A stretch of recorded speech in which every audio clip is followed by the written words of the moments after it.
Old Harry's Game by Andy Hamilton, starring James Grout as the Professor, Jimmy Mulville as Thomas, Stephen O'Donnell as Gary the Demon, and Andy Hamilton as Satan.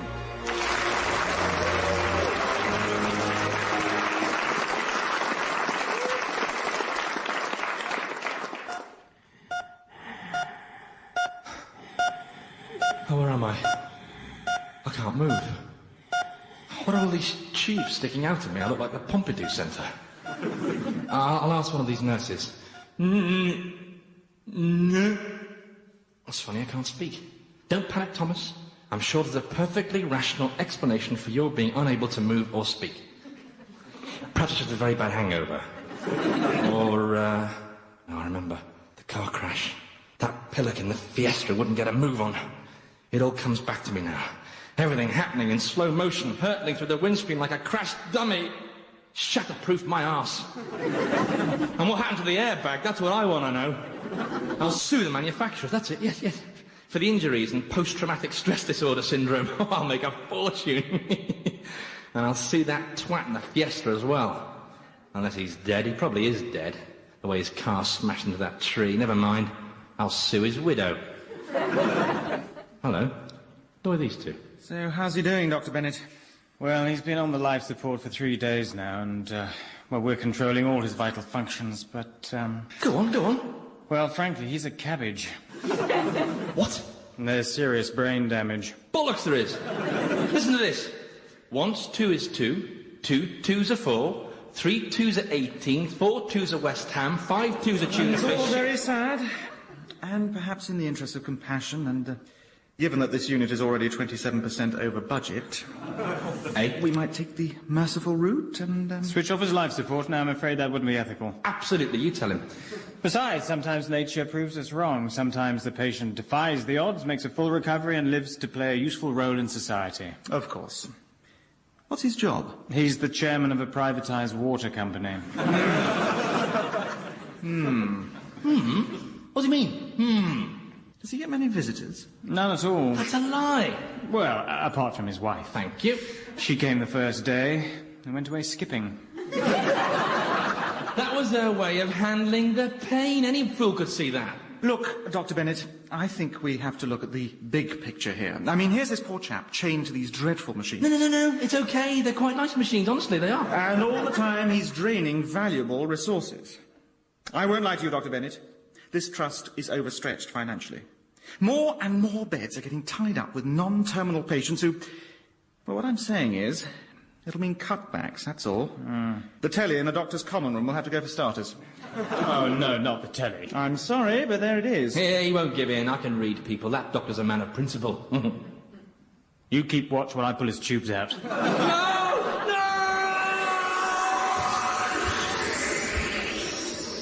Oh, no, this is it. The biggie. Yeah, I must be dying. My whole life's flashing before my eyes. Yes, it... Hang on. That's not my life. I don't recognise any of these people. They're all talking Swedish. Oi! You've given me the wrong life, bloody NHS. Hey! Oi!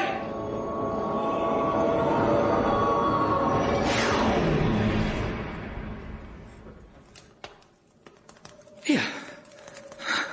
I'm on my feet. I can talk. I can move everything. Brain damage. Doctors, what do they know? Hello. Someone's left the grill pan on. God, it's dingy in here. What is this place?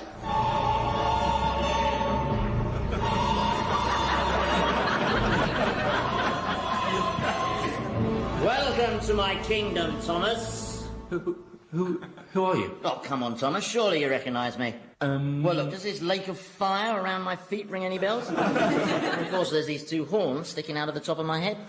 Oh, you're not... Well, I'm not a talking cow, am I? You're the devil! Give that man a coconut. Indeed, Thomas. I am Satan, Prince of Darkness and Emperor of Evil. And this is one of my most venomous demons, Gary. Pleased to meet you. Gary will be looking after you for the duration of your stay, which is forever, by the way. So any complaints, just tell Gary, and he'll arrange for you to be engulfed in dragon's bile. Because we don't like complaints, do we, Gary? Nope. No. Now, if we can just stop the sobbing, we can whiz through the paperwork. You are Thomas Quentin Crimp, yeah? Yes. And you were born on 18th of May, 1951. You're a British national. You're a Catholic. Oh, good. Catholics are more fun.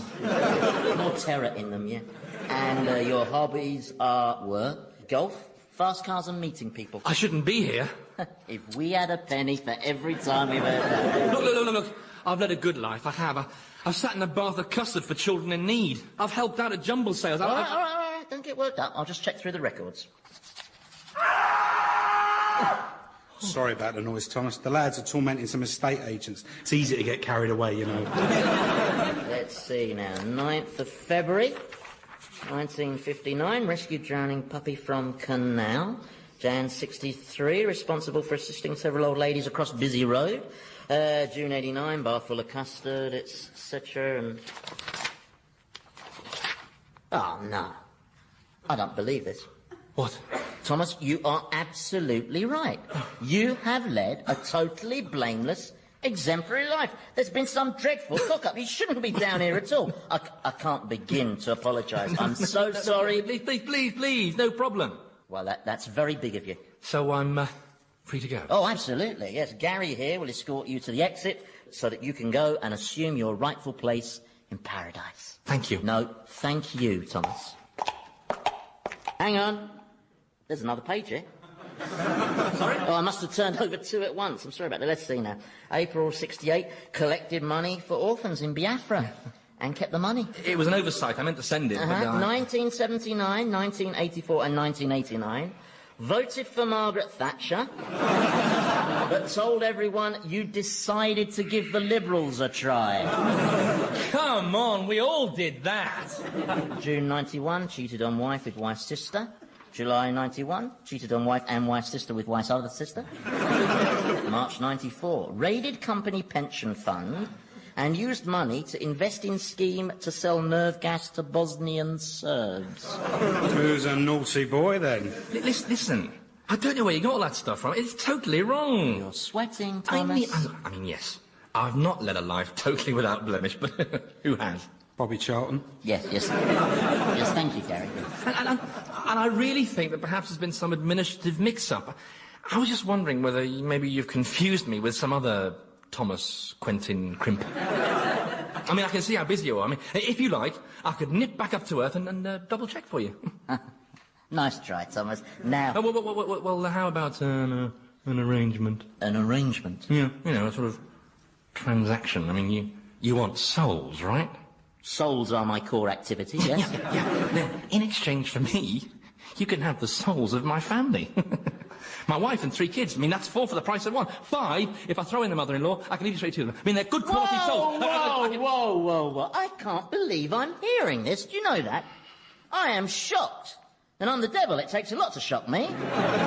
You were shocked by that business with Cantona, weren't you? Well, there's just no need for it, was there? I mean, it wasn't as if you were whispering demonic suggestions in his ear. No, well, you don't have to with Cantona, do you? Lord knows what we'll do with him when he comes down here. Bung him in with the French poets, I suppose. I don't mind if he drop-kicks Baudelaire. Can we get back to my proposal? Yes, well, I may be a repulsive, corrupting beast, but I have to draw the line somewhere, and you, Thomas, are that line. Now, I'll just conjure up a trio of slobbering demons, and they'll give you an introductory scourging while I decide what to do with you. No! Oh, I don't know. Depressing, isn't it? I mean, we've seen some pretty creepy examples of humankind, but he has to be the most odious one we've had since, what was the name of that newspaper proprietor? Oh, don't tell me. Huge, fat bloke, big, deep voice. Always wore a baseball cap. Yeah. Fell off the yacht? Yeah. What was his name? Maxwell, that's it. Kept telling us he'd see us in court. Where did we bung him? In the abyss of despair. Oh, yeah. It was only just big enough, actually. Oh, just before I forget, Yeah. demon number 4193. What, the one who's torturing Edith Piaf? Yeah. Well, we had to take him off that job. His ears started to bleed. Someone has to torment her. Very difficult once she starts that singing. Yeah, all right, look, I'll sort it, okay? Who's in this cubicle? Another new arrival, Professor Richard Whittingham. Yeah, I need cheering up. Yeah. Here, tell you what, why don't I give him the full works, you know? The red-hot coals for eyes, the white ram's head. Oh, and I know, I'll grow to a height of 12 metres and, oh yeah, I'll sprout wriggling serpents for hair. Be careful, though, because last time they kept nipping your ears. Yeah, I hadn't forgotten that, thank you, Gary, and this time I shall be sprouting shorter serpents. Now, watch this for a transformation. It'll scare the poor bugger witless, right? Where I go? Oh, yes! Nice one!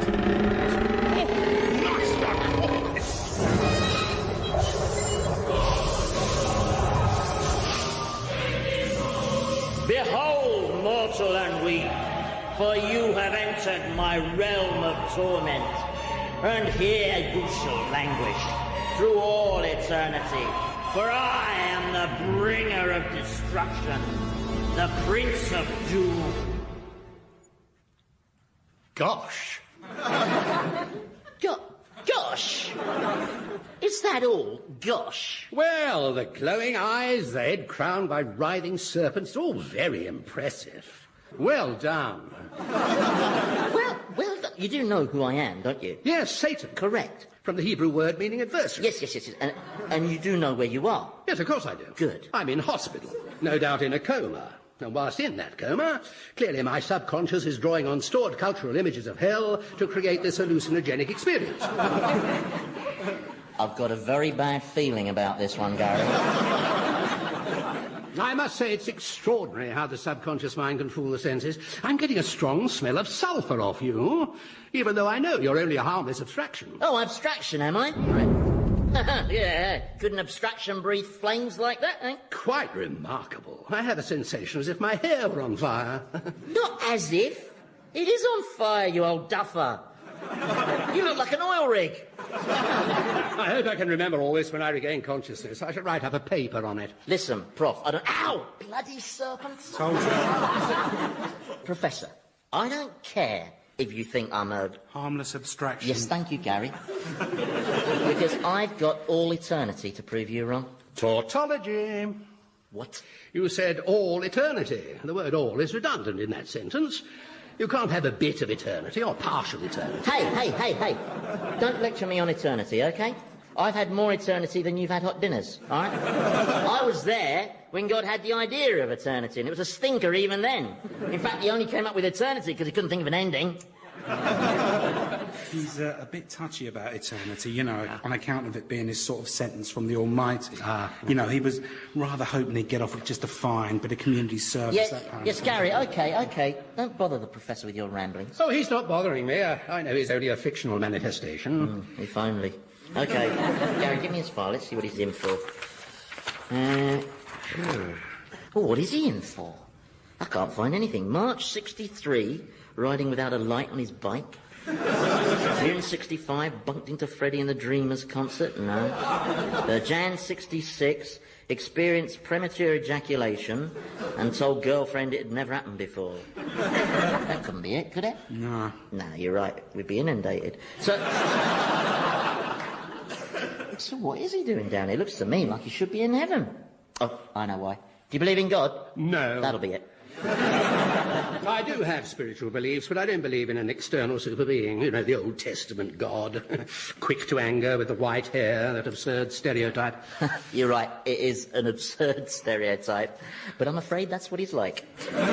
White hair, white beard, very fierce and very vengeful. If he feels out of depth in a situation, he just starts smiting everybody, doesn't he, Gary? Yep, he's a smiter. There's a lot of anger in him, basically. And he's never really addressed the problem, has he? No. Apparently, Abraham once suggested he go for some anger counselling, you know. He just lost his temper and blinded loads of sodomites instead. Yeah. That's right. Ow! Bloody snake hair again. What are you laughing at? Well, I'm just marvelling at the human brain. I mean, here I am, comatose in a hospital bed after a car crash, as I dimly recall, and yet the synapses of this extraordinary biocomputer in my head are exchanging impulses and information at such an astonishing speed that they can just conjure up a fabulous setting like this and extraordinarily lifelike characters. You still don't accept this is real? My rational self tells me it's impossible. OK, Mr. Rational. Hop on. We're going for a ride. What? Jump on his back. I'm taking you on a quick tour of my kingdom. Come on, let's get going. Jump on his back. Oh, but he's tiny. Well, of course he's tiny. He's a jockey. You want me to ride on the back of a jockey? Yeah, here's your whip. See, these guys spent their lives riding horses, whipping them to go faster, so now... Giddy up! Come on, what's the matter? You can have a show jumper if you like, you know, some chinless wonder who always insisted that the horse enjoyed falling at fences and being put down. No, this chap will be fine. Right, get along, please. Right, well, broadly speaking, we locate the damned in groups, like over there. That lot fenced in by the flaming thorns, that's all the lawyers. My word. Lovely sight, isn't it? No one wails like a lawyer.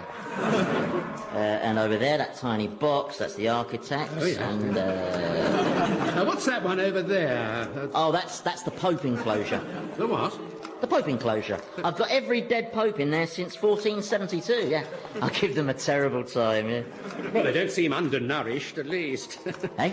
Well, they all look very well fed. Oh, no, they're pregnant. Pregnant? Oh, yeah, I'll keep them all permanently pollinated, yeah. 8 months gone, a lot of them. And they'll stay like that forever. You should hear them whinge about fluid retention and varicose veins. It is so funny, I tell you.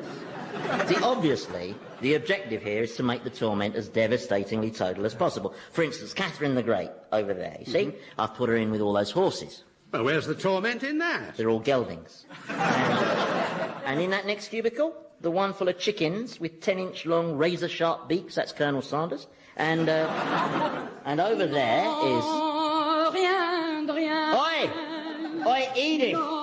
Edith, you've been warned about this, so pack it in. But I have to express myself. I am French, and we French, we have emotions. Correction, you French have parodies of emotions, and you're not inflicting them on the rest of us. So I will sing. Je ne regrette rien is my song. I regret nothing. That's not a song. That's an idiot's charter. But why am I not allowed to sing? Because A, hell has a no-singing rule, and B, you sound like a goat being driven down a cobbled street in a 2CV. And this is your last warning, Edith. Any more quavering top notes, and it'll be je regrette beaucoup, I'm telling you, all right? I'm so sorry about that, Professor. That's right. I mean, what makes the French think they can sing, eh? I mean, great cooks can't sing. Sort of mirror image of the Welsh. Now, where was I? Oh, yes. Torquemada. Well, the Spanish Inquisition, chap. Yeah, well, he's being eternally hung, drawn and quartered. See? There he is over there. And over there. And over there. Teaching him the error of his ways, eh? Yeah, well, in my experience, people don't ever actually see the error of their ways. Adolf Hitler, for instance, still won't accept that he might have done anything wrong. He just blames the whole Second World War on Chamberlain for giving out the wrong emotional signals. Lucretia Borgia, so she only poisoned people because she had dreadful PMT. And Emperor Hirohito maintains that the attack on Pearl Harbor was a cry for help. It's pathetic. I'm afraid it's just human nature. Well, I hardly think Hitler and Hirohito are typical of the human race. No? No, most people are fundamentally decent and moral. Oh, I'm sorry, you're serious, aren't you? Absolutely, yeah. Listen, Prof, I've been doing this job a long time now, okay? And you can take it from me, I've met tapeworms with more moral awareness than your average human being. No, you're quite wrong. Sorry. You will be. Your jockey will take you back for your first unbearable torment. Oh, I expect I'll have come out of my hallucinogenic coma before then. Oh, will you? How nice. Yes, see you later. Yes, I've definitely got a bad feeling about him. Mamma mia, tormento is screaming! Yeah, don't worry, Your Holiness, that'll just be a minor contraction. Yes, they are painful, aren't they?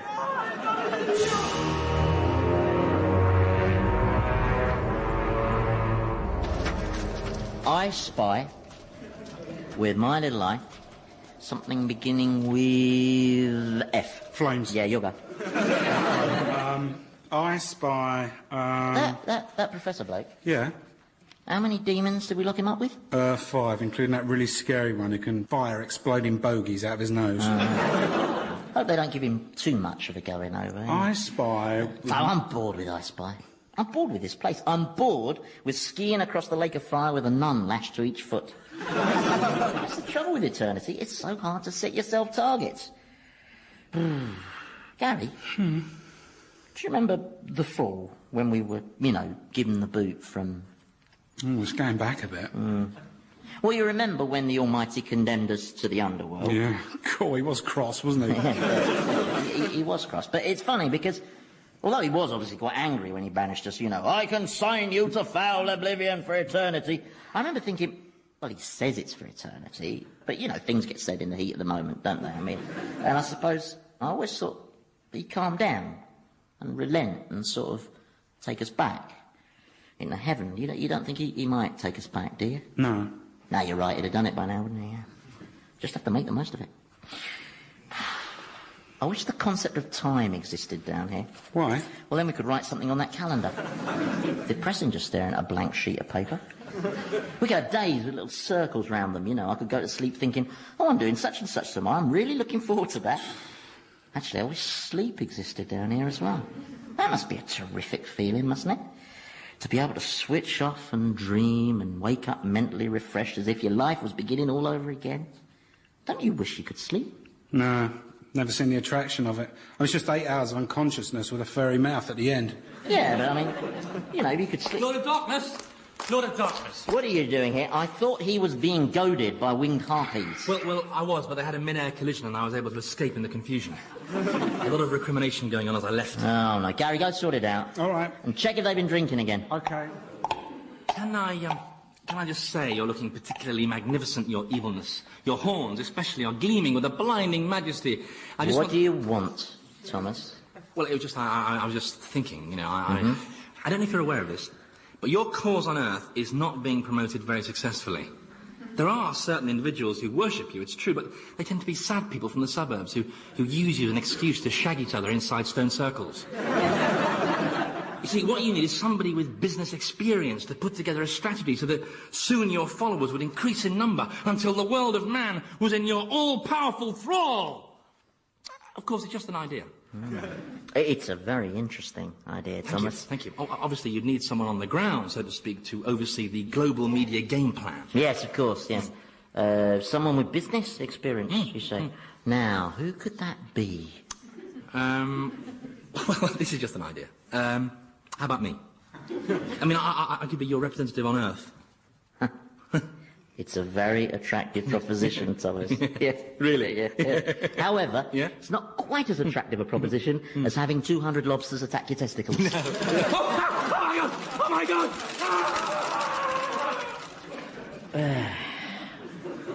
You all right, Gary?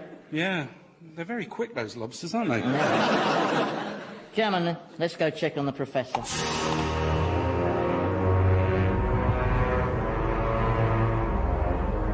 That's really fascinating. And what other skills do you need? Ah, hello there. Just having a chat with these fellows.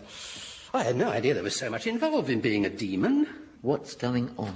We can't take any more. We flayed him, we slashed him, we burnt him, bludgeoned him, spiked him, scalded and sliced him. And all the time he didn't scream, he didn't shout.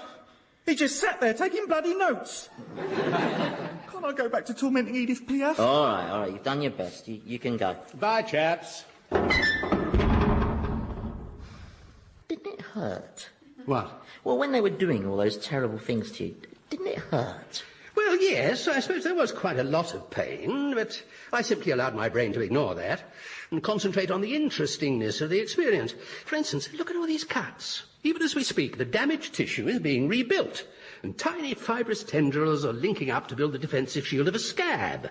It's quite astonishing, the way the body is equipped to protect itself with antibodies, phagocytes, clotting agents, and countless other mysterious defense mechanisms. Isn't nature fantastic? He's a sicko. Besides, don't forget, I knew the pain to be illusory, because this whole experience is... Prof, listen to me. You are dead. Your car hit a tree with such force that bits of your person were located in various rooks' nests. Look, if you don't believe me, take my hand. Where are we going now? To your funeral. We've missed the church service, I'm afraid.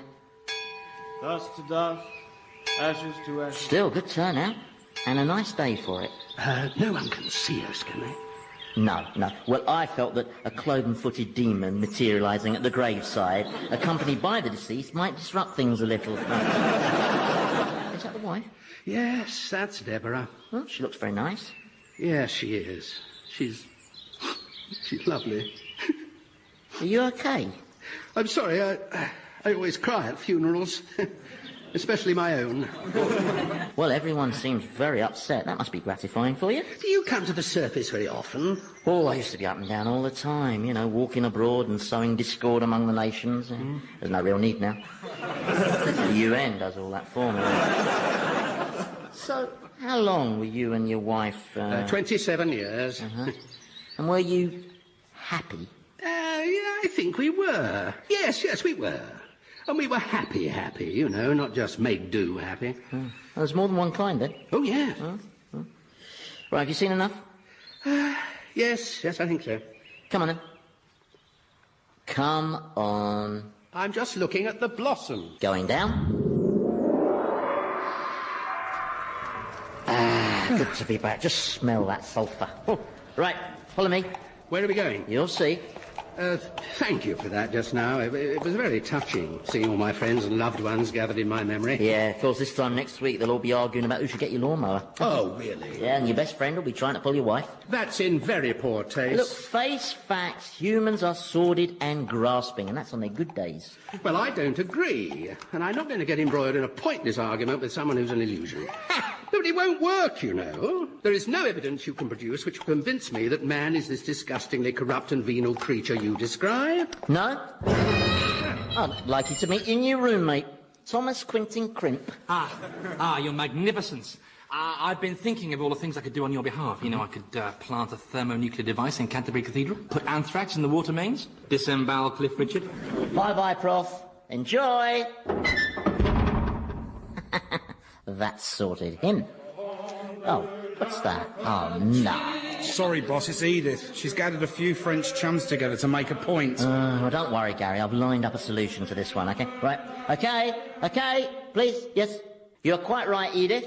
We ought to acknowledge the uniqueness of the French, so you will be allowed to sing. Yeah. And as an additional privilege, in recognition of your national obsession with cuisine, you will be allowed meals, which will be lovingly prepared for you. Oh, merci bien, sir. Yeah. Oh. Allow me to introduce your chef, Mrs. Blodwin Hughes, a dinner lady from Swansea. Hello there.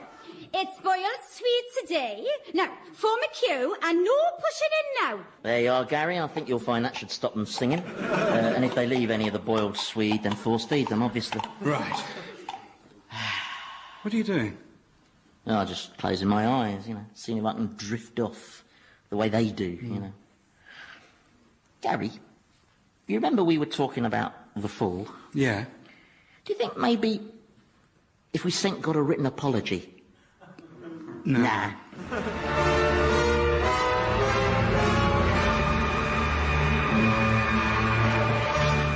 Old Harry's Game featured Andy Hamilton as Satan, James Grout as the Professor, Jimmy Marvel as Thomas, and Stephen O'Donnell as Gary, with Philip Pope, Penelope Nice, and Jasper Jacob. The programme was written by Andy Hamilton and produced by Paul Mayhew Archer.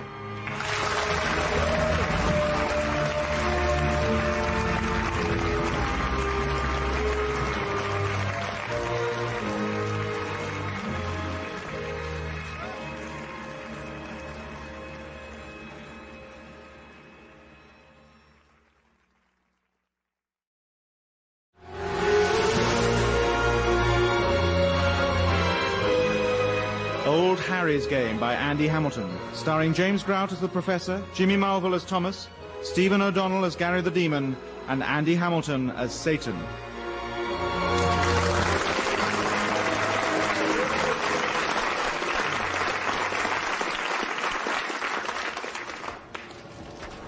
Right, let's read this back.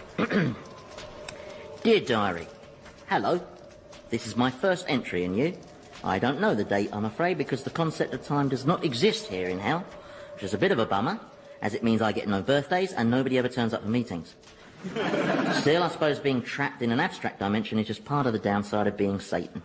The upside is that I get to torture Richard Nixon. We have some new arrivals here in the underworld. There's a professor who won't accept that he's died and come to my kingdom. He believes that I'm just something conjured up by his subconscious. He sticks resolutely to this theory, I have discovered, even when you turn his pubic hair into a swarm of angry hornets. He also believes, and this is very funny, that man is fundamentally decent. So I've stuck him in a very dark dungeon with a revolting specimen called Thomas, a study in human depravity who makes Jack the Ripper look like Gary Lineker. Hail, Prince of Darkness, your demons salute you. Yeah, whatever. Yeah. You working on your diary? Yeah. Have you included how you pleasured yourself with those naked Ethiopian gymnasts? Nah, I'm only putting in the exciting stuff. Yeah. You haven't seen the Red Hot Pokers, have you? I can't find them anywhere. Have you looked in Richard Nixon? No, there's none there. Well, apart from the one that's stuck there. Oh, right. You know what's really depressing about starting this diary business? No. Well, when mortals write their diaries, right? One day their pet dog gets knocked down. The day after that they meet someone and fall in love, you know. Their lives are full of surprises. But down here, well, I mean, the last time we had something surprising happen was when all the damn souls in purgatory started that Mexican wave. Yeah, I've had a brilliant idea. Really? Yeah, well, I was thinking. We got most things down here in hell. Pits of despair, circles of damnation, various lakes of fire. What's the one thing we haven't got? What? A golf course. A golf course? And what does hell need a golf course for? To torment people with. Well, what sort of people? Well, golfers, of course. Well, you've seen what they put themselves through. I mean, the average round is pure mental torture. True. But every now and then they have a dream round, don't they? Where every drive sails right down the middle and all the putts are perfect. Yeah, well, that's not going to happen on a course I've built. You really enjoy your work, don't you? Inflicting suffering. I mean, what better job is there? Yeah, true, yeah. Come on then, let's do the rounds, check up on the inmates. We'll start with that Belgian timeshare salesman. Oh, I've just remembered where I've left the pokers. Oh, right.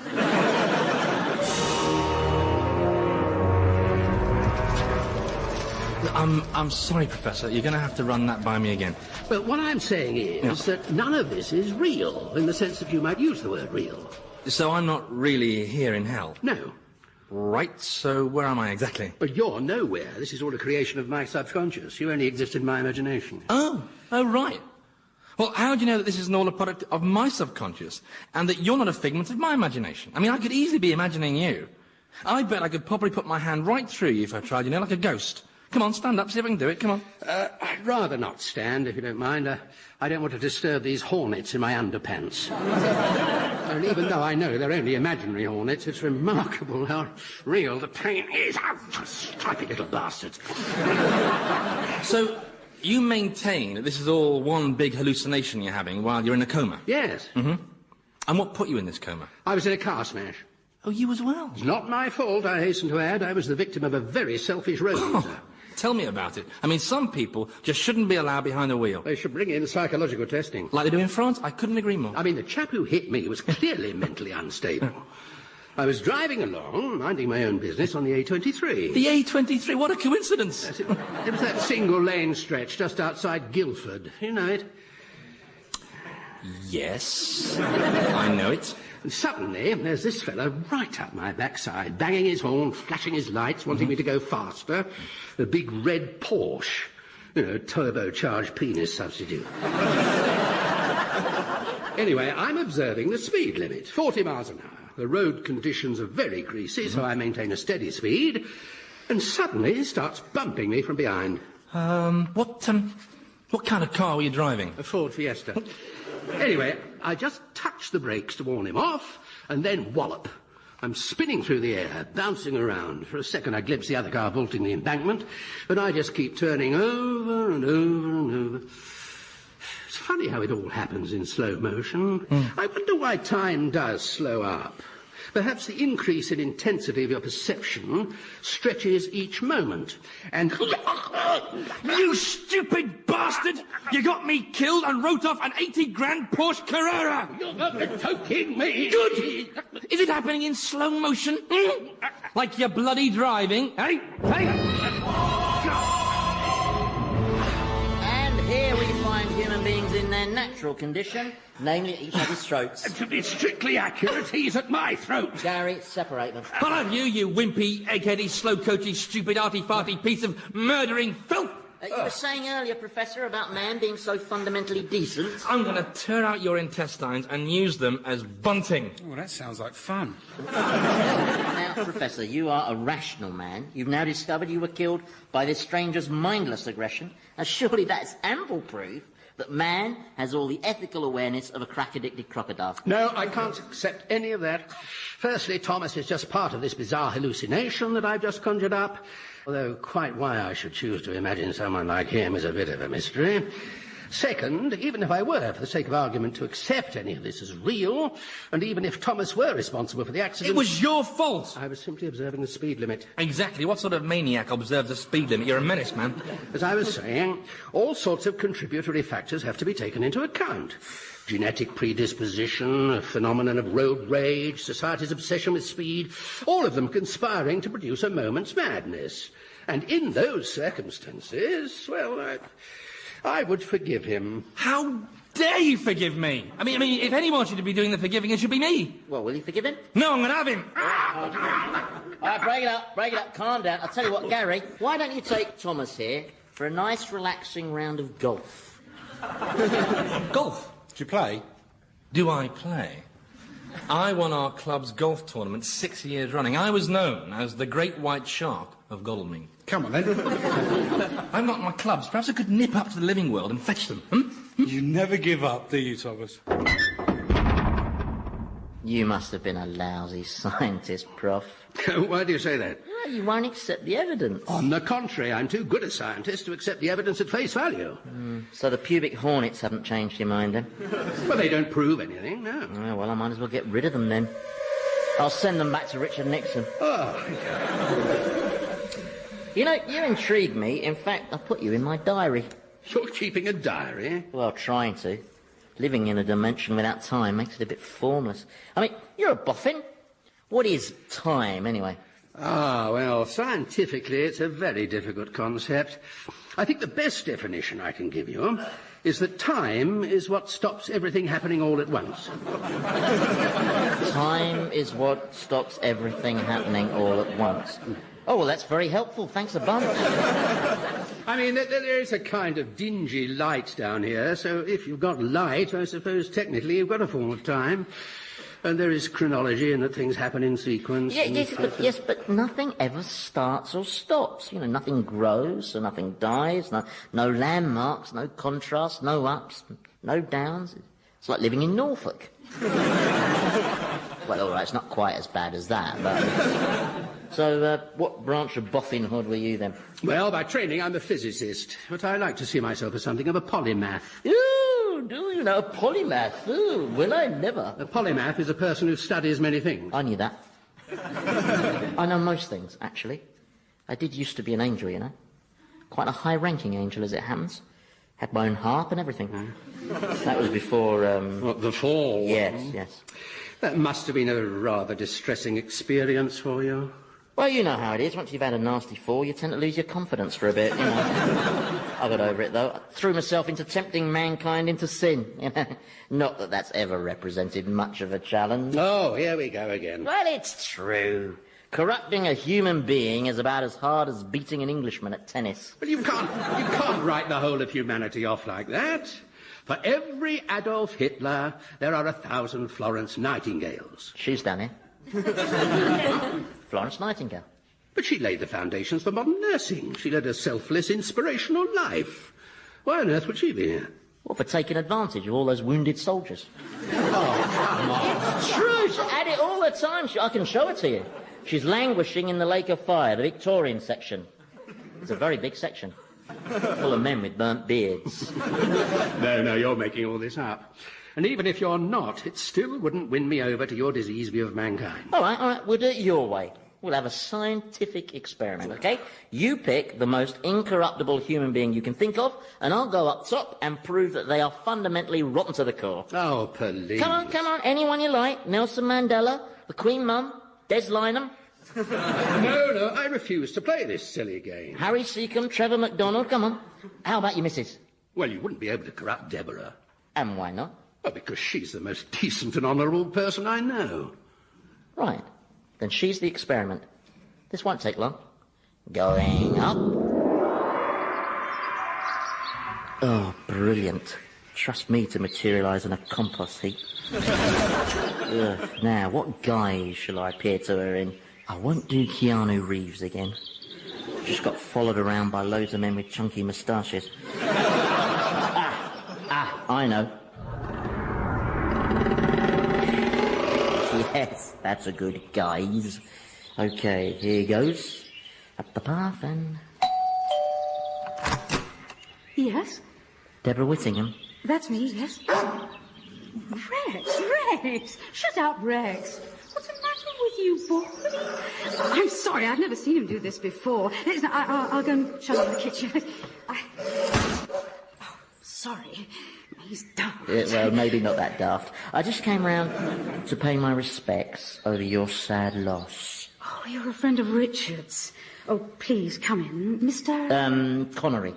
Stan Connery. Well, isn't that a coincidence? What? Well, hasn't anyone ever told you that you bear an extraordinary resemblance to the actor Sean Connery? Really? Yes. It's quite spooky, actually. You're not related, are you? No. Would you like some tea? That'd be lovely. So, where are you from? Down under. Oh, and that's where you met Richard? Uh-huh, yeah. Well, he loved those research trips to Australia. You know, I keep expecting him to walk through that door. Hasn't really hit me yet. Though goodness knows what it'll be like when it does. When I finally realise he's gone. Well, he's not gone, really. Oh, so you believe in an afterlife, Mr. Connery? Well, I put money on it. Oh, it must be wonderful to be so certain about things.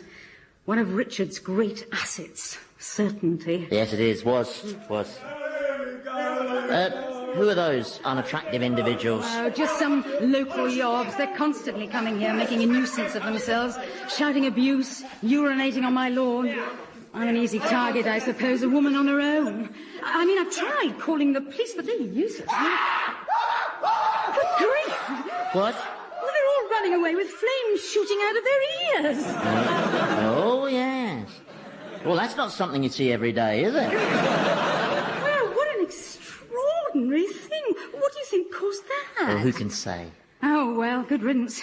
I don't know. We're turning into a yobocracy, Mr. Connery. It's everywhere. I mean, take that aggressive lout who ploughed into my poor husband's car. If there is an afterlife, I hope he's very, very painful. Oh, I wouldn't worry. I'm sure he's getting what he deserves.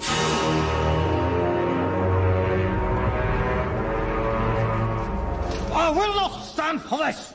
I am the Emperor Hirohito, Imperial ruler of Old Japan, Celestial Godhead, Supreme Commander of Japanese Army. And my caddy, so shut your gob and hand me the 7-iron. No! I will not carry this golf bag one step further. It is a degrading humiliation and insult, and I will not. Look, up there you may have been ruler and divine being to a race of very gullible short asses, but down here you're just another sad, lost crapwit. Now hand me that 7-iron, or I'll put you back in that very tall vat of camel spit. The 7-iron. Thank you. I see you managed to get out of that bunker then, Thomas. Yes, it wasn't easy. 90 foot's quite deep for a bunker, isn't it? I designed it to be a challenging course. Oh, it's certainly that. Gary? Yeah? I just wanted to say how impressed I've been with you. You're obviously a very talented demon. I do all right. No. Don't sell yourself short. I've seen you in action. For instance, I watched you with that disc jockey, welding shut every orifice. Sparks flying from your trident. Very impressive, I said to myself. Thanks. Of course, that professor chap, he wasn't so impressed. He said it was just a cheap trick. Did he? Yeah, quite dismissive about you, he was, in fact. Said Satan was the organ grinder and you were very much the monkey. He said that? Oh, yeah. Bit cheeky of him, really, because with your magnificent powers, you could probably do something really horrible to him, couldn't you? Uh-huh. I mean, you could probably arrange for a nuclear explosion in his bowels or something, couldn't you? Nice one. Yeah, or you could insert a shoal of piranha in his gut that would devour him from the inside out. You could do that, couldn't you? Yeah, I could probably manage that one, yeah. In fact, I bet if you put your mind to it, you could annihilate that smug, patronising, speed limit observing, over-educated ninny, disperse him into a billion tiny fragments of shimmering flesh dust. Oh, stop it, you're getting me turned on. Right, here goes. Oh, just made it onto the green. You putt first. You're nicely positioned there. Yeah, but I don't think I'm likely to sink the putt somehow, do you? Why not? Because there's no bloody hole in the green. Well, it's not an easy shot, I grant you. It's impossible. It's ludicrous. Look, you've got a flag with a pin, but no hole. All right, I'll putt first. You cannot get a ball down a hole that isn't... Where did that hole come from? Eh? The hole just appeared in front of your ball. Yeah, well, you've got to know how to read the greens. It's got nothing to do with reading the greens. Look, just putt, Right, okay? right. I will. My putting's my strong point. Here I go. Where's it gone? The hole's disappeared. It was there a moment ago. It's not fair. Catch up with us on the next tee. Come on, Hirohito. But I'm raising this with the club captain.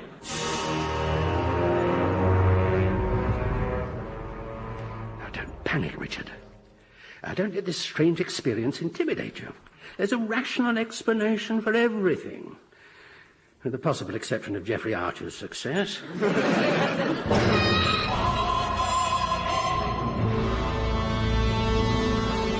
Well, Prof, I did it. Did what? Corrupted your missus. You look exactly like Sean Connery. Hey? Oh, I'm sorry, I forgot to change. Hang on. That's better. Nice to have the old hooves back. I don't know how you lot can stand having toes. Fiddly, messy little things. It's like having frayed feet. What have you done to Deborah? I didn't do anything to her. Oh, good. I did something with her. What? Oh, come on. I don't have to spell it out for you, do I, Prof? I did it with your wife. You know, it. You know, the dance of the bouncing buttocks. I've got it on video. I'll show it to you if you like.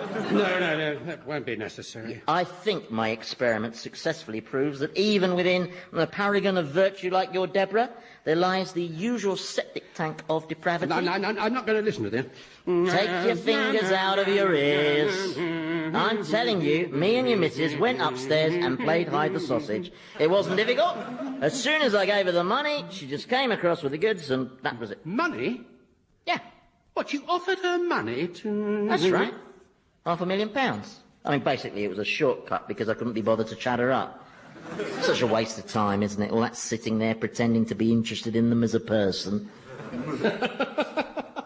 What's so funny? Oh, well, I think your sick little experiment just invalidated itself. How?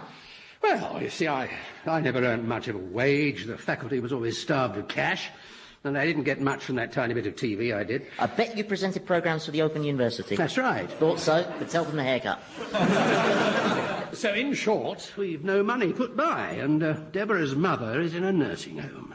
So if a stranger came by and offered an extraordinary amount of money which would secure a high standard of care for her poor mother, well then, performing the sexual act in those circumstances would have a rather high moral purpose, wouldn't it? Whoa. And then there's this Sean Connery thing. Eh?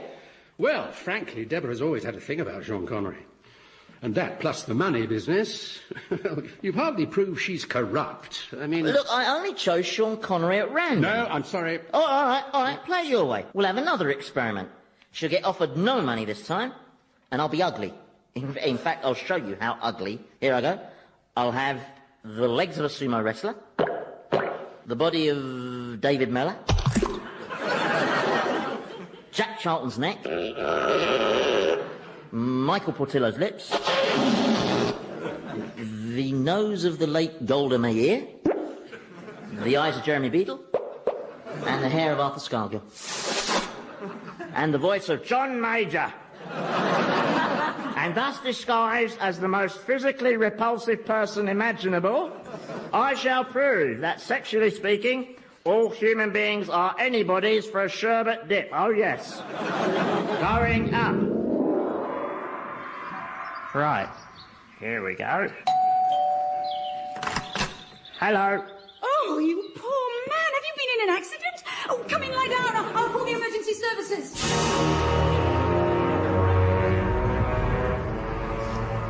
How are you getting on, Thomas? Oh, this is much more like it. Nice, straight, fairway, even, flat green, with a hole in it. Mind you, doesn't look like I'm going to get round under par, given that I scored infinity on the first. It was bad luck, wasn't it? 5 iron, please, Hirohito. Thank you. Right. Oh, too much bottom hand. Shut up! Nice shot. You know, I'm afraid this is just the beginning. Sorry? Well, all this lip you're getting from little Emperor Tojo there. You're going to get a lot more of this sort of disobedience. Hey? Well, you see, I've heard rumblings. How do you mean, rumblings? Well, to be perfectly frank, Gary, nobody takes you very seriously around here. In fact, I've heard some very disrespectful things said about you. You're losing your authority. Really? Word is, you've gone soft. And you know what that leads to? Dissent, disobedience. Before you know who you are, you've got a real law and order problem. If I were you, I'd make an example of somebody. Yes, that's what I'd do. Me too. What about the professor bloke? He's very uppity, isn't he? Why don't you, I don't know, just obliterate him? And that would reassert my authority. I always used to invade Manchuria. Yes, thank you. I suppose I'd better obliterate the professor then. Yes! Yes, I think that's a very sensible course of action for you. Yeah, you've got quite an easy lie there, Thomas. Yeah, it's quite a shallow bunker, faces onto the green. That's right. The only thing you've got to watch out for in that bunker, really, is the invisible dragon.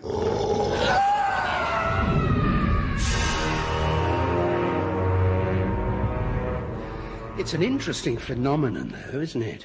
I mean, why is my subconscious conjuring up a fantasy where Satan lays siege to my wife? I mean, what does that say about me? I must be pretty sick to imagine all this. Unless I'm not imagining it. No. A fire and brimstone hell is an absurd notion. I mean, apart from anything else, it would involve Jehovah's Witnesses being right.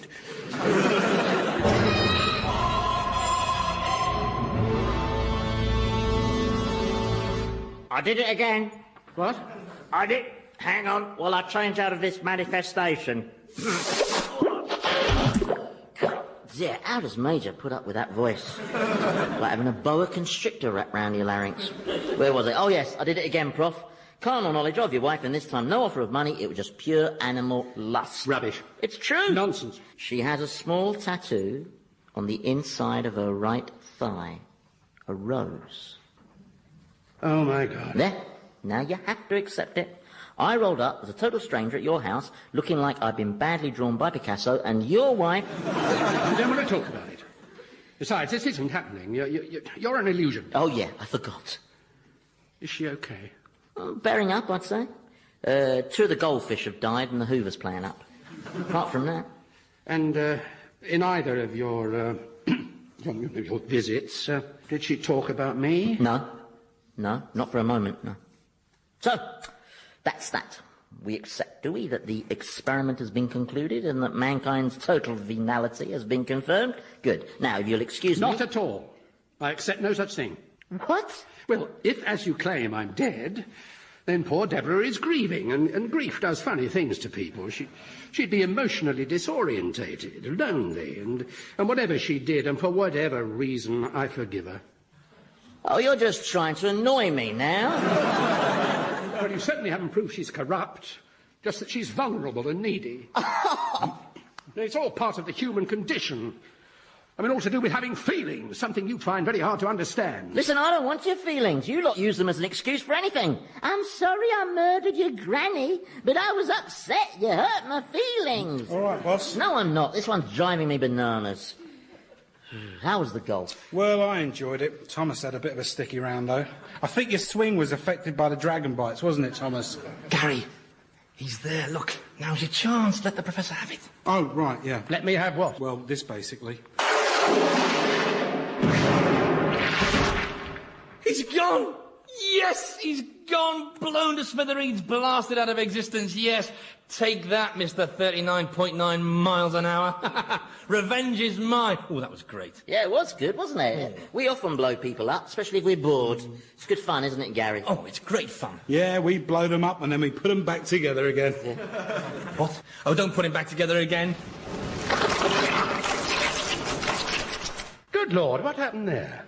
Your fellow human being here tried to have you annihilated, but don't worry. He was probably just feeling vulnerable and needy. Yes, I expect so. He's been under a lot of stress. Are you seriously saying you don't feel any hatred towards this repugnant creature? Hatred's a futile, wasteful emotion. Oh, come on, Gary, let's go. I suddenly feel very tired. Please, Gary, do it to him again, only this time permanently, please. You haven't quite got the hang of this place, have you, Thomas? We can make you explode 1,000,000 times, but you'll still be here. Nothing can change. Oh, God! Still, it's nice to know where you stand, eh? Catch you later. This whole thing just gets more fascinating. You hate me, really, don't you? Good Lord, no. Just shut this dungeon door, shall we? A bit of a draught. Why don't you hate me? Because that's what sets us apart from the animals. Our ability to rise above our negative emotions, baser instincts. To be objective and compassionate, that's the ultimate glory of man. Ow! Oh, ow! I'm dreadfully sorry, my dear chap. You don't catch your fingers in the door.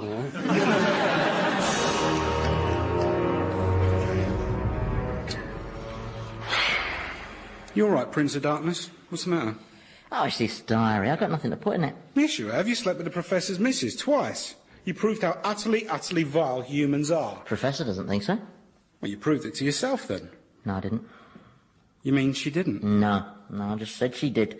To see if I could shake those nauseating convictions of his. No, the first time, when the Sean Connery lookalike offered her all that money, she just slapped me.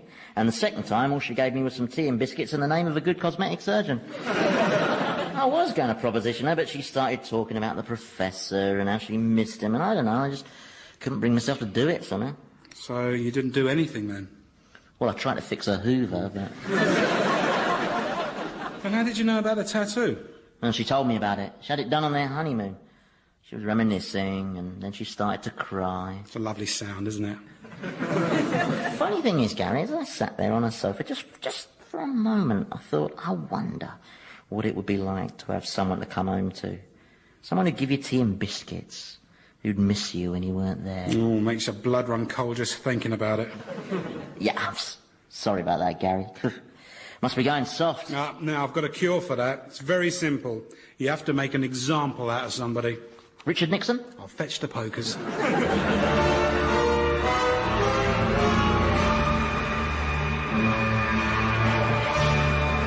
Old Harry's Game featured Andy Hamilton as Satan, James Grout as the Professor, Jimmy Mulville as Thomas, and Stephen O'Donnell as Gary, with Philip Pope, Penelope Nice and Jasper Jacob. The programme was written by Andy Hamilton and produced by Paul Mayhew Archer.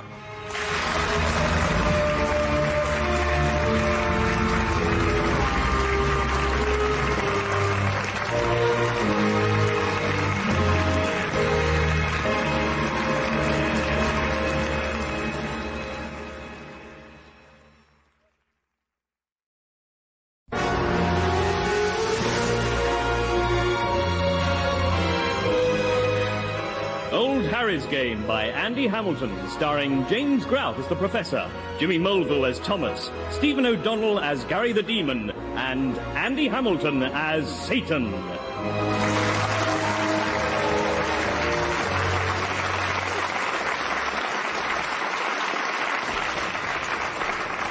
Foul throw. Oh, come on. He was. Are you questioning my authority? Well, no, but... Who are you again? A demon. And who am I? Satan, Lord of Darkness. And King of Demons, thank you. Now. That's not fair. Look, Gary, you know the rules of throw the priest as well as I do. OK? The thrower must keep both feet on the ground while throwing and must hold the prelate by the ankles. Not what you were holding him by. OK, now my go. There it goes. The old lift and snatch.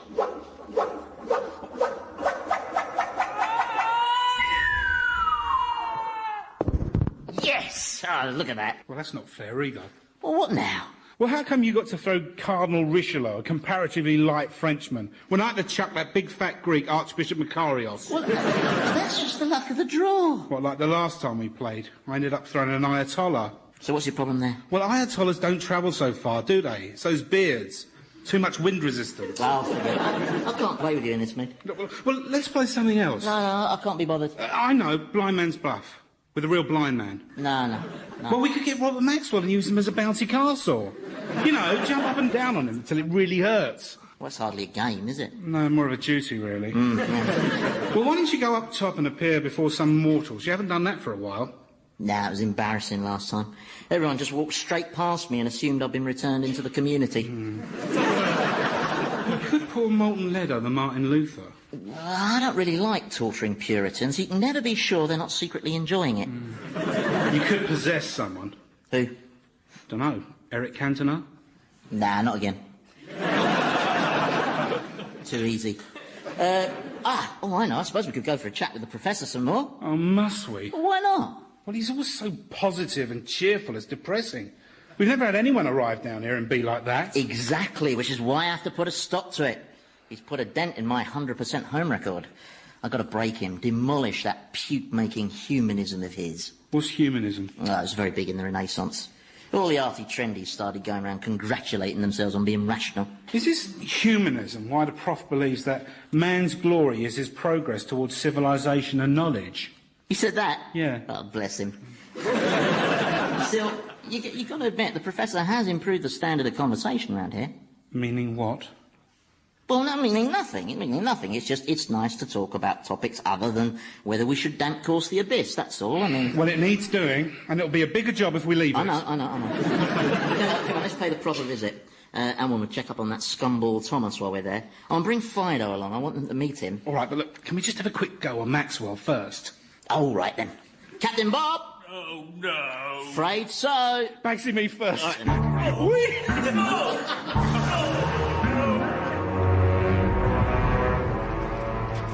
You see, Thomas, the great wonder of life is that we never know the full answer.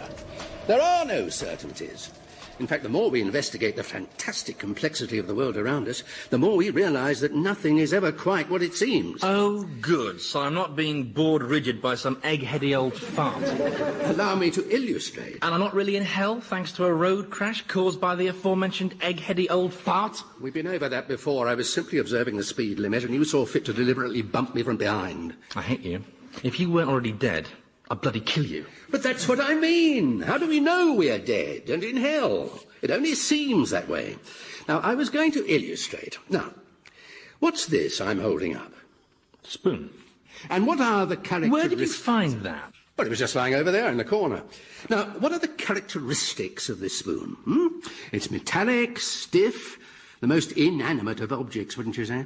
And yet, this spoon is composed of countless jiggling atoms, and inside those atoms, inconceivably tiny particles, electrons, neutrons, gluons, quarks, are whizzing around at unimaginable speeds, absorbing, emitting, and exchanging huge charges of energy in a vibrant pattern of dynamic waves. So you see, this apparently inert spoon is, in actual fact, a maelstrom of perpetual movement. Well, of course it is. I know that. Well, the point I'm making is that we can never fully trust our perceptions.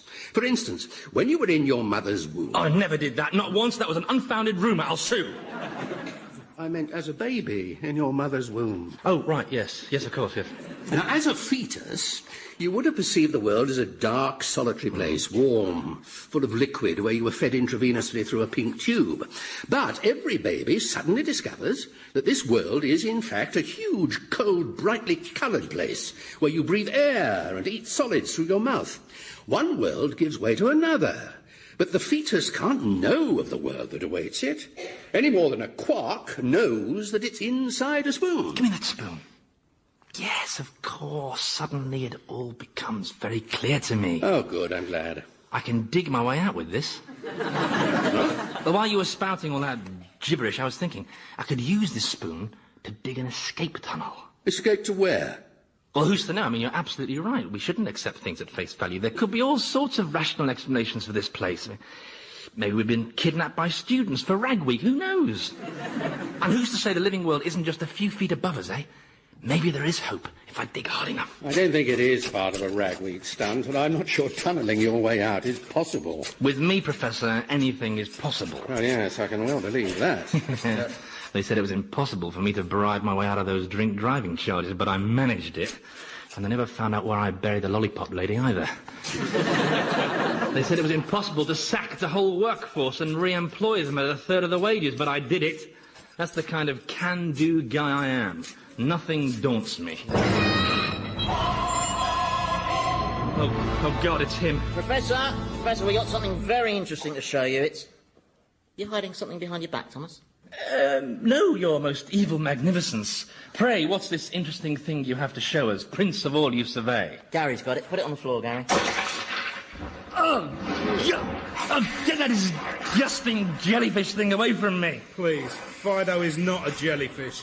Jellyfish don't have rows of sharp teeth like he's got. What is it? Well, you know how man's evolved from ape-like creatures, which probably evolved from small mammals? Mammals which were descended from a marine creature? Yeah. Well, this is it. What? Well, you don't mean it. The marine creature, yeah. Man's ancestor. He's a 6-foot-wide amoeba, basically, except that he's got a gaping mouth, stinging tentacles, and the ability to spit venom at his prey. Cute, isn't he? He's vile. Oh, and he can jump 10 feet, I forgot. Down, boy! So what you're saying is we all started out as this creature, and then slowly we evolved upwards into human beings. Well, I'd quibble with the use of the word upwards, yeah, but basically that's it. Yes, in fact, genetically speaking, a part of every human being's DNA is the same as this little fella's. As much as 60% if you're Scottish. He's fascinating. If only Darwin could see this. Oh, we've shown it to him. We didn't so much show it to him as sort of let Fido attack him, really. Well, I'm quite prepared to accept that he is an ancestor of ours, but, of course, it dates from before the crucial and most defining evolutionary stage. Hey? Well, it clearly belongs to a class of coelenterates. And as such, it has a primitive nervous system of sorts, but it has no brain, no intelligence. What are you talking about? It was bright enough to attack Thomas. The crucial factor was the development of the mammalian brain. That's what led to the miracle of the human mind, and thus to man's intellectual development. And where exactly would we find evidence for this intellectual development? Well, I know. It's in the minds of those sad buggers who spend every waking hour in the newsagents queuing for lottery tickets. Yeah, when statistically they could get shorter odds on Richard and Judy winning the mixed doubles at Wimbledon. Yeah. Is that where we can find this intellectual development? No, but... Or perhaps it's in the mental processes of the even sadder wankers who find the internet exciting. The internet is exciting, actually. I rest my case. It's a fantastic boost to human communication, if you must know. For instance, the other week, I accessed this really interesting newsletter. It listed all the jokes in the TV series Bottom that include the word arse. Wow. Exactly. You see, you just can't find that sort of stuff in books. Look, I know it suits your argument to land on these banal examples, but the triumph of the human spirit that I'm talking about can clearly be found in, say, the inventiveness of Leonardo da Vinci, or the poetry and insight of Shakespeare, or the instinctive theories of Einstein. OK, hold it right there. You're coming with us. Come on, Gary. Come in. Hey, whoa. You're not leaving this revolting, slimy thing here, are you? Well, why? Does Fido bother you? Yes, he does. He's creepy and disgusting, and worst of all, he's somehow vaguely familiar. All right, I'll take him with me. See you later. Want to bet? This spoon is my ticket to freedom, pal. Oh, yes, I'll confound them all once again. Nobody holds me hostage, and no, sir. They'll see Thomas Quentin Crimp will triumph yet... Oh, sorry, I bent me spoon.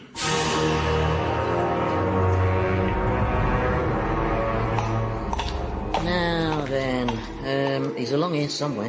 Who are those poor souls down there? The ones moaning and gnashing their teeth? Oh, Lloyd's names. Well, what are you doing to them? Nothing. They always make that noise. Now, don't get too near to Fido, Professor. He's not really suitable for a pet, you know, Gary. Why not? Well, partly because he's not house-trained, but mainly because he's a carnivorous mutant amoeba. And he looks stupid on that lead. Here we are. Oi! Renaissance man, you got company. Leave me alone. My God, it's Leonardo da Vinci. Who wants to know? I recognise you from your self-portrait. Really? Oh, yes, it's a wonderful likeness. I'm a great admirer of yours, Mr. Da Vinci. I've seen all your paintings and those fantastic anatomical drawings and... Well, I know it's a cliché, but I still find myself transfixed whenever I look at the Mona Lisa. Oh, yeah, that bitch. Well, the smile that you captured, it's astonishing. It just draws you in. All I asked her to do was to show a bit of cleavage just to make the thing a little more commercial, but would she? No, miserable cow. The professor here feels you embody the grandeur of the human spirit, Leonardo. Isn't that right, Professor? Yes. I never got a penny for my helicopter, you know. Sorry? I drew a design for a helicopter, with the rotor blade and everything. Did I ever see any royalties? No frigging likely. Well, I mean, great artists rarely get the reward they deserve, you know. Well, you can say that again. The jobs I created in Florence for stonemasons and scaffolders, and did I get a thank you? No, sir. They booted me out of town, accused me of committing sodomy with Botticelli. Botticelli? He's another artist. Oh, sorry, I thought it was a product. Well, I think you've received a lot more recognition than you realise. You're seen as the moving spirit of the Renaissance. Oh, yeah, the Renaissance. What a waste of time that was. Years of chronic backache working on statues and paintings and frescoes full of stupid fat nymphs. I'd have been better off going to insurance. Not disappointed, are you, Prof? Well, I mean, he may be a little less positive in outlook than I'd imagine, but you can't question his achievements. And I really don't think you've discredited my thesis in any way. Gary, fetch the bard, will you? The bard? Yeah, she wouldn't have flashed any thigh either. Yes, thank you. Yes, thank you, Leonardo. Right. Here he is. I'll do the introductions. Professor Richard Whittingham. This is William Shakespeare. Very pleased to meet you. This is an enormous honour for me. Yes, it is rather, isn't it? Oh, yes. Because I'm the greatest writer in the English language, you know. Yes. Hey, what's your favourite show of mine, then? Well, I think I'd have to say Hamlet. Oh, yeah, that was a great show, wasn't it? One of the best I wrote, I reckon. But you didn't write it all on your own now, Will, did you? Well, I might have had a little bit of help. I think you had quite a lot of help on all your plays, Will. There was creative collaboration, yes. Oh, this is fascinating. Who did you co-write with? Was it Bacon or Marlowe or Ben Jonson? No, it was my mate Trevor, actually. Trevor? Trevor Murgatroyd. So why didn't this Trevor chap's name appear in any of the folios? Well, Trevor had a full-time job driving the plague carts, and he didn't want his boss to know he was moonlighting. But, you know, I wrote the bulk of it. Well, you should be very proud. I mean, so many wonderful passages. Oh, that this too solid flesh would melt, thaw, and resolve itself into a dew. Yeah. Did you write that? Resolve itself into a dew. No, I think that was one of Trev's, actually. To be or not to be? That's another of Trev's, yeah. Yeah, he was dead good at that morbid stuff. I was more of a gags man myself, you know. The business with the donkey's ears. That was me. Very funny, that. So what happened to this Trevor? Well, it was a bit unfortunate, actually. See, he cut some of Burbage's lines during some rehearsals of Cymbeline, but there was a bit of artistic difference, and so Burbage stabbed him. What? You're not seriously telling me that an actor would kill someone just because they cut some of his lines? You've not worked in the theatre, have you? That's awful. I mean, was the murder reported? Well, we would have done, obviously, but Burbage was a very big draw at the box office, and with all those pre-sales, well, you know how it is. So where's this poor fellow buried? Oh, we didn't bury him. Oh, no, the props boy stuck him on a long stick, and for years we used him as the ghost in Hamlet. Very convincing he was, too, till he started to fall apart a bit. Eddie Roundup, would you like my autograph? I bet you would. Why would you want the autograph of a charlatan? Hey, excuse me, but who pushed your button, you big eye-type poof? How dare you brammy git? Oh, yeah, go on then, even think it out. No, please. Great headbutt, Will. Oh, no, please stop it. This is most undignified. Yeah, my money's on Leonardo. There's more anger in him, and he's Italian. No, don't join in, Fido. Down, boy, down. What a great bundle, eh, Prof? Always nice to meet your heroes, isn't it?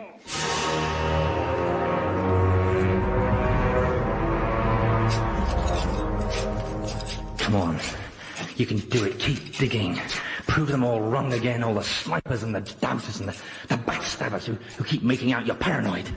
Hello? Anybody there? Get out! Go on. You can't come down here. This is my escape tunnel. Yes, yes. Good grief, this tunnel must be 500 yards long. It's pretty impressive with just a spoon, eh? Look at the state of you. You're covered in cuts and grazes. You better stop for a rest. Rest is for wimps. Oh, but Thomas... Look, will you just leave me alone? Can I do anything to help? Yes, you could stop breathing. Your spoon's bent. I'm aware of that, thank you. Do you like Shakespeare, Thomas? Nah, lots of attention seekers strutting around in tight at taxpayers' expense. Why? Oh, nothing. I just met him, that's all. But I didn't actually meet him. No, the sublime individual we know as Shakespeare was butchered by his leading man and then used as a prop. His satanic majesty took me on a tour of my heroes. Leonardo da Vinci was a whinger. Mozart just rolled on the floor, having a tantrum. Still, it was nice to meet Alexander Fleming. Though it was something of a disappointment to learn that he was driven to discover penicillin because he couldn't face telling his wife he had the clap. I don't know. Who could imagine that so many great minds could be so small? Well, what are you so bothered about? According to you, this whole experience is just one big illusion, isn't it? Yes, yes. Are you sure I can't help? Positive. You just watch. You see, you're one of life's watchers, whereas I'm a doer. This isn't the only tunnel I've dug, you know. There are others, decoy tunnels, to confuse the enemy, throw them off the scent. Perhaps I should booby-trap them. You don't think you're getting a little obsessive about this? You've been talking to my wife, haven't you? No. Yes, you have. That could have been her talking. Don't you think you're being a bit obsessive? It's only the parents' egg and spoon race after all. Is it really necessary to take amphetamines? But I won, though, didn't I? By 4.5 yards. She never understood about me being a winner, you know. No. You have to compete every second of every day just to stay ahead. It never stops. Never. It's like being a hamster in a bloody wheel, and the wheel just keeps turning faster and faster. Faster. All right, let it all out. You have a good cry. I'm not crying. Winners don't cry. It's just I'm allergic to spoons. Oh, right. I see. Can you see that? See what? Down there, the end of my tunnel. It's getting brighter. Are you sure? Of course I'm sure. When I get out of whatever this place is into whatever is up there, I'll send you a card. Right, thank you. You'll know it's for you. It'll be addressed to loser. For let us not forget, vengeance is mine, saith the Lord. Oh, this one's a biggie. Hallelujah, yes indeed. There he goes. We can run from his sword of wrath, but we can't hide brothers that know he's watching us. Hallelujah. Great throw, Gary, yeah. But just a fraction short of my winning distance. Hard luck. Yeah, well, that wasn't fair. Sorry. Well, you recorded that winning throw with a Tibetan child priest. He was a very big child priest. Can't you control that stupid thing? Don't get him upset. You've made him fall off his perch now. Where are you off to? Well, by my reckoning, our professor is hovering on the brink of the precipice of despair, so I'm just going to give him one last push. Back in a bit. Yeah, back in a bit. I don't know, boy. He spends more time with that professor than he spends with us, doesn't he? Are you hungry, my lovely? Are you? Would you like a bit of Robert Maxwell? Would you? Come on, then. Come on. Not too much, though. You'll be sick.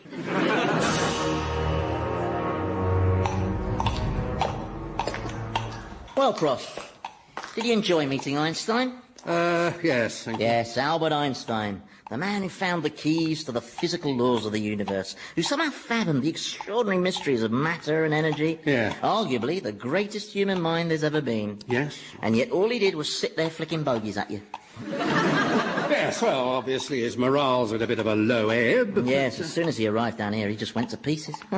See, time may be relative, but eternity isn't. Well, you can't take away his achievements. He revealed the true nature of the universe. I want to show you something. Hold tight. What's happening? Where are we going? Up top to the world you left. There, we've arrived. Well, this doesn't look very familiar. Where are we? We're inside a nuclear reaction. What? I've shrunk us, one of the perks you get when you're a supernatural being. We are now the size of subatomic particles, and we're parked slap bang in the middle of a nuclear chain reaction. Duck! Oh, they're a bit nippy, those electrons, aren't they? This is wonderful. I've studied the theory of these things all my life, but to actually see nuclear physics in action... Ooh, that was a good one, all sparkly. For years we wondered whether they are tiny points or waves or strings, and they're all of these things. Look, they just keep changing. Protons and electrons, and this is fantastic. What's that funny-shaped one there? Well, you know how things always go wrong at the worst possible moment? You know, something solid lets you down, like your key snaps in the lock or your foot goes through a floorboard. Yeah? Well, that's what causes it. It's a particle that whizzes around deliberately colliding with all the others. It's a troublemaker, basically. Well, that's absurd. These things don't exercise free will. Excuse me, could you just move to one side, please? I'm aiming for that proton. Yes, of course. They talk! Yes, they talk. Well, they argue, mostly. You know, over who should fuse with who, falling out all the time. They're very temperamental. Amazing. It's funny, isn't it? All that time as a scientist, you were looking for some idyllic order and symmetry, and the truth is, the universe is powered by conflict and vandalism. Bit of a letdown, eh? Not at all. We got the basic components right, and that was Einstein's glory. Without his genius, man might never have gained access to this world. Yeah, come on. We better go before the explosion. What explosion? Well, this is all happening inside an atomic bomb. Only a small one, mind. Good Lord. It's a secret underground test by the Chinese. Then they're going to sell the technology to Saddam Hussein or use it to nuke the Marsh Arabs. What? Well, he was going to gas them again, but the British had run out of parts, you know, and you're only as good as your supplier, aren't you? If you don't believe me, I can arrange for us to watch it being discussed at one of Saddam's cabinet meetings. Though they're not as much fun as they used to be. He's run out of relatives to shoot. He used to get through 2 or 3 per session, but... Can we go, please? I've seen enough. Oh, there goes the bomb. Nice to see Einstein's work being put to such practical use, isn't it? Come on. Witnessing atomic explosions from the inside always gives me a bit of an headache.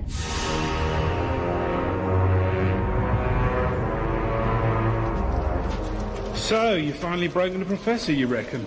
I think so, yeah. He went very quiet on the way back, yeah. I don't think we'll be hearing any more of that triumph of the human spirit bollocks. You must be well pleased. Well, I thought I would be, but, I don't know. Still, you'll be spending less time with him now, eh? You should have seen his face when he saw all those atomic particles there. He was full of, what do they call the emotion? The one where they have that strange, sloppy smile that looks like someone's stolen their brain. Joy? That's it. Hey, I'm glad I'll never go through that, eh? Well, who needs it? Not us. By the way, I lost Fido. Oh, I'm sorry. What happened? Robert Maxwell ate him. Oh, no. Got to get Maxwell back, though. Oh, I should hope so, yeah. Incidentally, Gary, this isn't meant as a criticism or anything, but, haven't you been neglecting the punishment of the loathsome Thomas a bit? Eh? Well, it's just you don't seem to have been tormenting him recently. Yes, I have. I left that spoon there. Oh, yeah.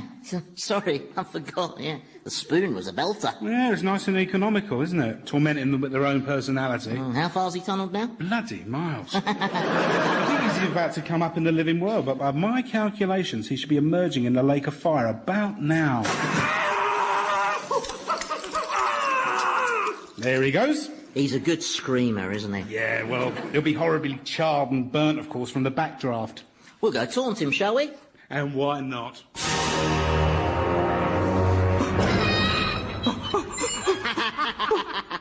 Look at his face. It's like Al Jolson. Hey, Thomas. You found out what that light at the end of the tunnel was, then? Leave me alone. I think you're being rather unkind. Thomas here is obviously in a lot of pain. Yeah, but you got to laugh, though, haven't you? I mean, he's managed to turn himself into a human macaroon, and all because he became obsessed with some ludicrous enterprise that was totally futile and meaningless. And yet somehow magnificent. What? Well, have a look down the hole. See what he's done? I mean, that tunnel stretches an extraordinary distance. And he hasn't just done the one tunnel. No, there's dozens of other tunnels branch off it. It's an extraordinary catacomb, a superb feat of engineering, dug by just one man using only his willpower and a spoon. A bent spoon. A bent spoon. And all right, the end result might have been abject failure, humiliation and third-degree burns, and okay, so he did it for stupid, selfish reasons, and yet you have to admit there's something heroic about it. Something that testifies to the unquenchability of the human spirit. Oh, don't start that again. No, I have to admit you shook me with Leonardo and Shakespeare, and Einstein and his bogies. I'd always thought of them as great men, but I realise now no men are great. That's right, all men are equal. Equally crap. But there is greatness in man. Oh. And Thomas here has given us a glimpse of it. He's shown that it's not what we achieve, it's the aspiration to achieve it. The desire to attempt the impossible. That's ultimately the triumph of the human spirit.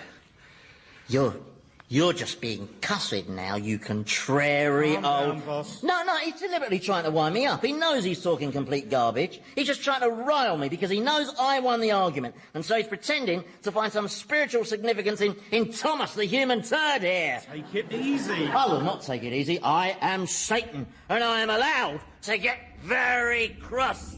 And I'm extremely cross now, as you will probably have realised from the flames shooting out of my mouth. And I...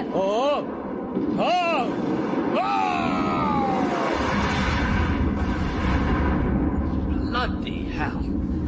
Where's he rocketed off to? Well, when he gets that angry, he just has to go up top and foment unspeakable evil. There's probably some new dreadful atrocity happening right now. It'll be the first item on News at 10, and it's all your fault. Still, nice to see him back to his old self. I'll catch you later, boys. I'm off to watch Robert Maxwell being spit-roasted by 200 Daily Mirror pensioners. Are you all right? Oh, yes, I'm hunky-dory. I love having my flesh hanging off me in blackened lumps. Of course, not that I should worry about that. Sorry? Well, you were saying earlier that we shouldn't necessarily trust our perceptions to tell us what is real. Oh, yes, indeed. This might not really be hell, you said, an observation which prompted me to start tunnelling, as I recall. Still, it's a fascinating question, whether there is such a thing as objective reality. Isn't it just? Yes. For instance, how real is this spoon? Who can say? It looks real. It feels real. Ow! It sounds real. But is it? Is that nosebleed you're having real? Or indeed the nose? Ow! It sounds real, as does your skull. Oh, stop! Let's explore this philosophical mystery further.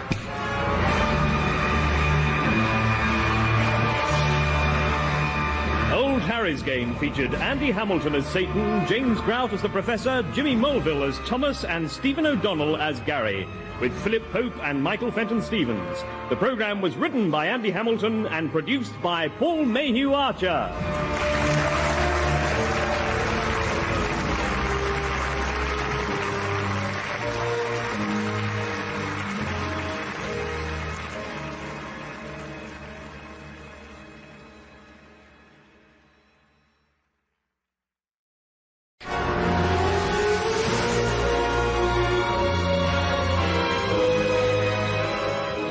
Harry's Game by Andy Hamilton, starring James Grout as the Professor, Jimmy Mulville as Thomas, Stephen O'Donnell as Gary the Demon, and Andy Hamilton as Satan.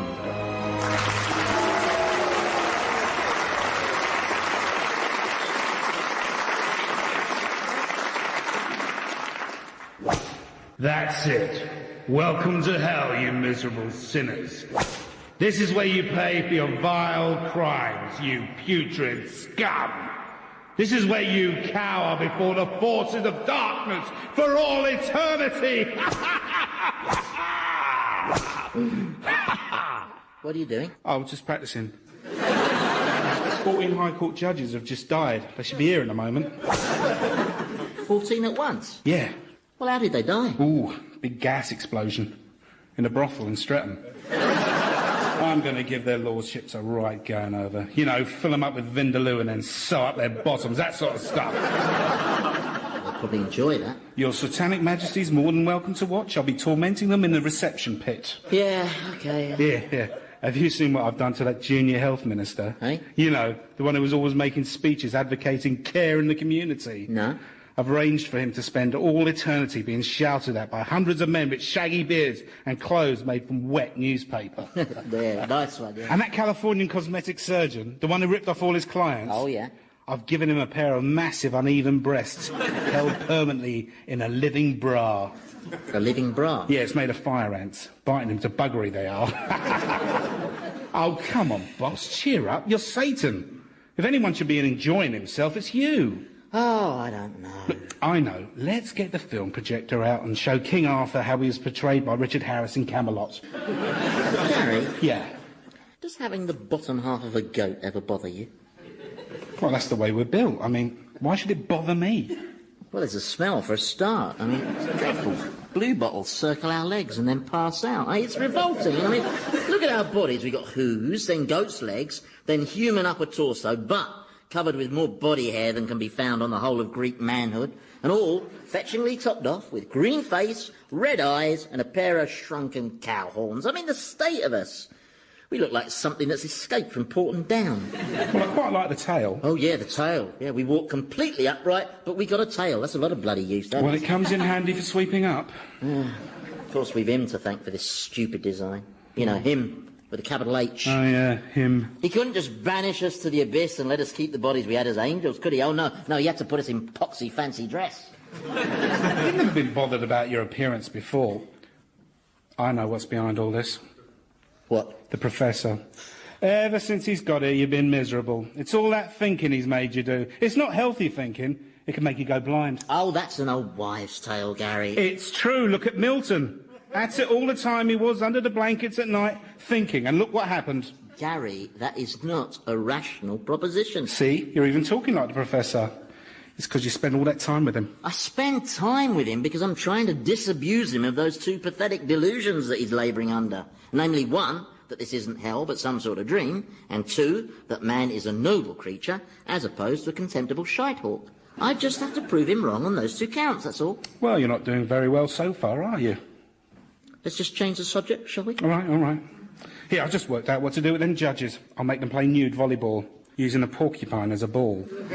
I was a beautiful angel, you know, with flaxen hair and wings like a swan. Do you remember my wings? No, not really. Great wings. I could always beat the angel Gabriel in a race. Down to Galilee and back, I'd say, whoosh! He never got within a trumpet's length of me. Are you sure you don't remember my wings? Sorry, it all seems a very long time ago. How long ago would you say? Don't know, it's hard to keep track of time down here. You're right, it is hard to keep track of time down here because there is no time.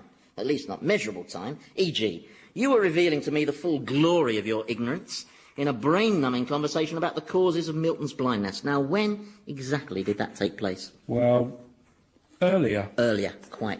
That's as specific as we can be. We have no days or nights, weeks or years, nothing that gives shape to things.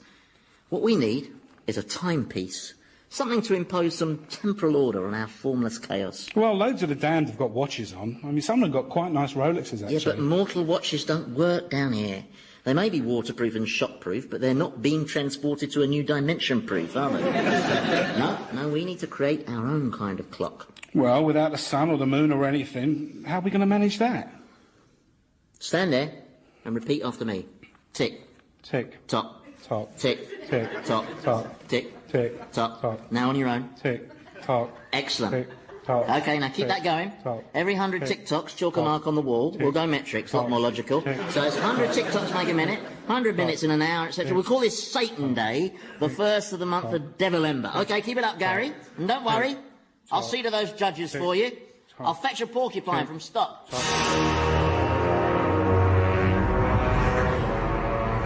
Come on, admit it, I'm right. Come on, or I'll twist your head off. Just on the rounds. Everything normal here, I see. One human being inflicting pain on another. No, but we are just having a lively discussion, that's all, about capital punishment. You see, I'm opposed to the death penalty, but Thomas believes hanging should be brought in for murderers, terrorists, social workers, and those people who wash your windscreen without asking. Come on, agree or I'll bite your ear again. Yow! I'm the only one who's allowed to do any bullying down here. Let him go. No! Don't defy me, Thomas. But I'm enjoying it. All right, you asked for it. Oh, my God, what have you done? Oh, really? Don't you think that's going a bit far? He was hurting you. Well, yes, I mean, maybe so, but that's no reason to turn him into a cauliflower. What's he turned me into? I can't see anything. You're a cauliflower! A cauliflower? Oh, very lucky cauliflower. Not many of them are blessed with the power of speech. You can't do this to me. I can't spend the rest of eternity as a vegetable. Well, I'd say that represents something of a promotion for you, Thomas. Please, I know he was being a bit unpleasant, but... Oh, don't tell me. I know. You bear him no ill will. Well, quite. I mean, I know he's a bit aggressive, but I think the aggression stems from insecurity. I don't even like cauliflower. You see, I think the problem is that deep down he doesn't like himself. And then he's got better taste than I gave him credit for. There's probably some trauma in his childhood. Oh, here comes the excuse squad. Well... Look, Prof, like all people, Thomas is base because that's his nature. He came into the world like that. His DNA's got the word ratbag printed all the way through it. All right, I accept there's a degree of genetic predisposition, but I still think environmental factors are crucial. Society exerts pressure that... Oh, I see. It's nature v nurture, the big match, is it? All right, Prof. You're coming with me. Soon put you straight. Thomas, you stay right here. Oh, very funny. Where are you taking me? Up to the land of the living. Here we are. First stop, Hemel Hempstead Town Centre at chucking out time. Are we invisible? Oh, totally, yeah. Unless we stand against the pink background. Oh, why is that? No idea. It's an unexplained phenomenon that I discovered when I materialised in Barbara Cartland's bedroom. You should have heard the old girl scream. And two of her Pekingese dropped dead from shock, I'm pleased to say. Now this is the ritual we came to see. Observe how these fine young examples of English manhood are attempting to stove each other's skulls in. Yes. Not a pretty sight, is it? Well, they're not all fighting, though, are they? No, true. The ones with the really big bellies can't get close enough to trade blows. Now keep your eye on the one with the hair cropped in the shape of a swastika. Yeah, what are you looking at, eh? You looking at me? I'll have you. Barry? Oh, see, what are you looking at, scumbag? Barry. Right, that's it. I'm gonna nut him. It's your reflection, Barry. Where'd he go? Come here, you chicken. So, tell me, Prof, what environmental factor caused that Neanderthal display? Well, alcohol, of course. A drug society does so much to promote. I mean, these chaps are encouraged to drink more than they can handle, and then the alcohol lowers their inhibitions, and they... Reveal their true natures, exactly. Nature 1, nurture 0. No, I can't Look, agree. Prof, do you see any of those drunks doing origami? Or praying for world peace, or cuddling teddy bears? No. They're kicking each other's heads in. Because when you remove the controls and social inhibitions, that's what humans like to do. You just have to see the bad in people, don't you? There goes Sainsbury's. I still say environment's the key factor. All right, come on then.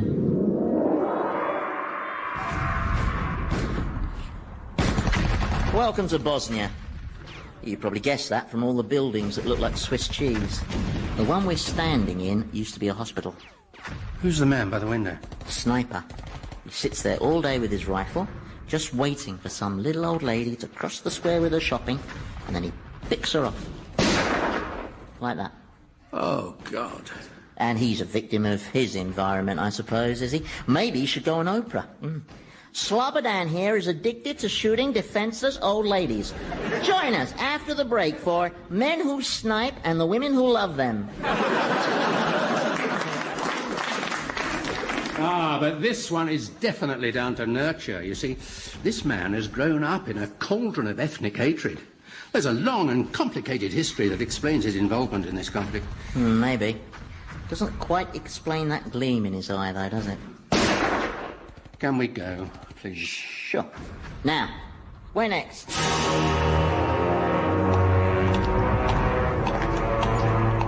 Tick-tock, tick-tock, tick-tock, tick-tock. Hello? Tick-tock. Anyone home? Tick-tock, tick. Down here. Are you the cauliflower? Yes. Tick-tock. What's all this tick-tock stuff? Satan wanted a clock. Tick-tock. So I'm it. Tick-tock. What's all that bobbing your head from side to side? You look ridiculous. I do not. Tick-tock, tick. Well, you look ridiculous to me, and I'm a cauliflower. Have you seen Satan? Tick-tock. He went off with the professor again. Gary, have you noticed? He lumbers you with being a timepiece. He turns me into a particularly uninteresting vegetable, but he never does anything nasty to the professor. Yes, I had noticed, actually. Oh, no, you put me off now. And he's spending more and more time with that overeducated windbag while you do all the work. I ask you, is that fair? Mr. Pope, a right-wing old pole. Exactly. I mean, if you're going to have all the responsibility for running this place, then by rights you should have the authority. You should be the chief executive of Hell PLC. Because you've got the necessary drive, flair, resourcefulness, and intelligence. Was my last one a tick or a top?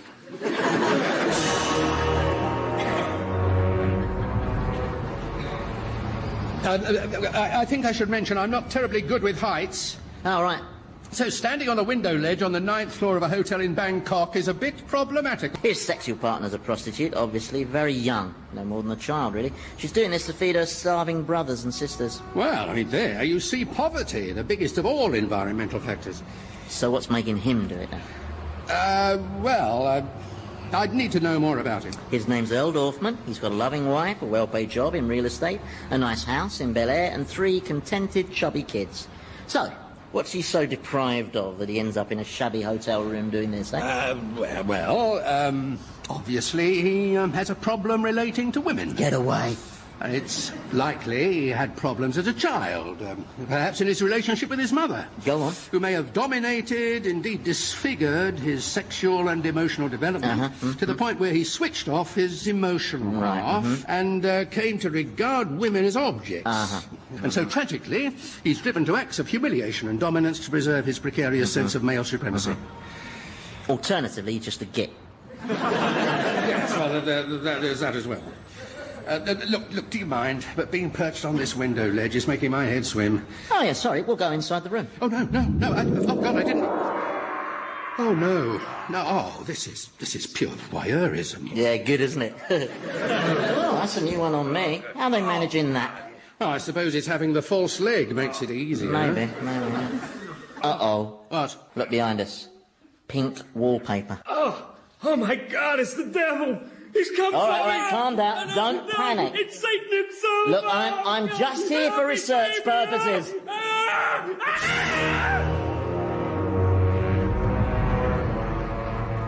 You see, Gary, the truth is big changes are needed around here.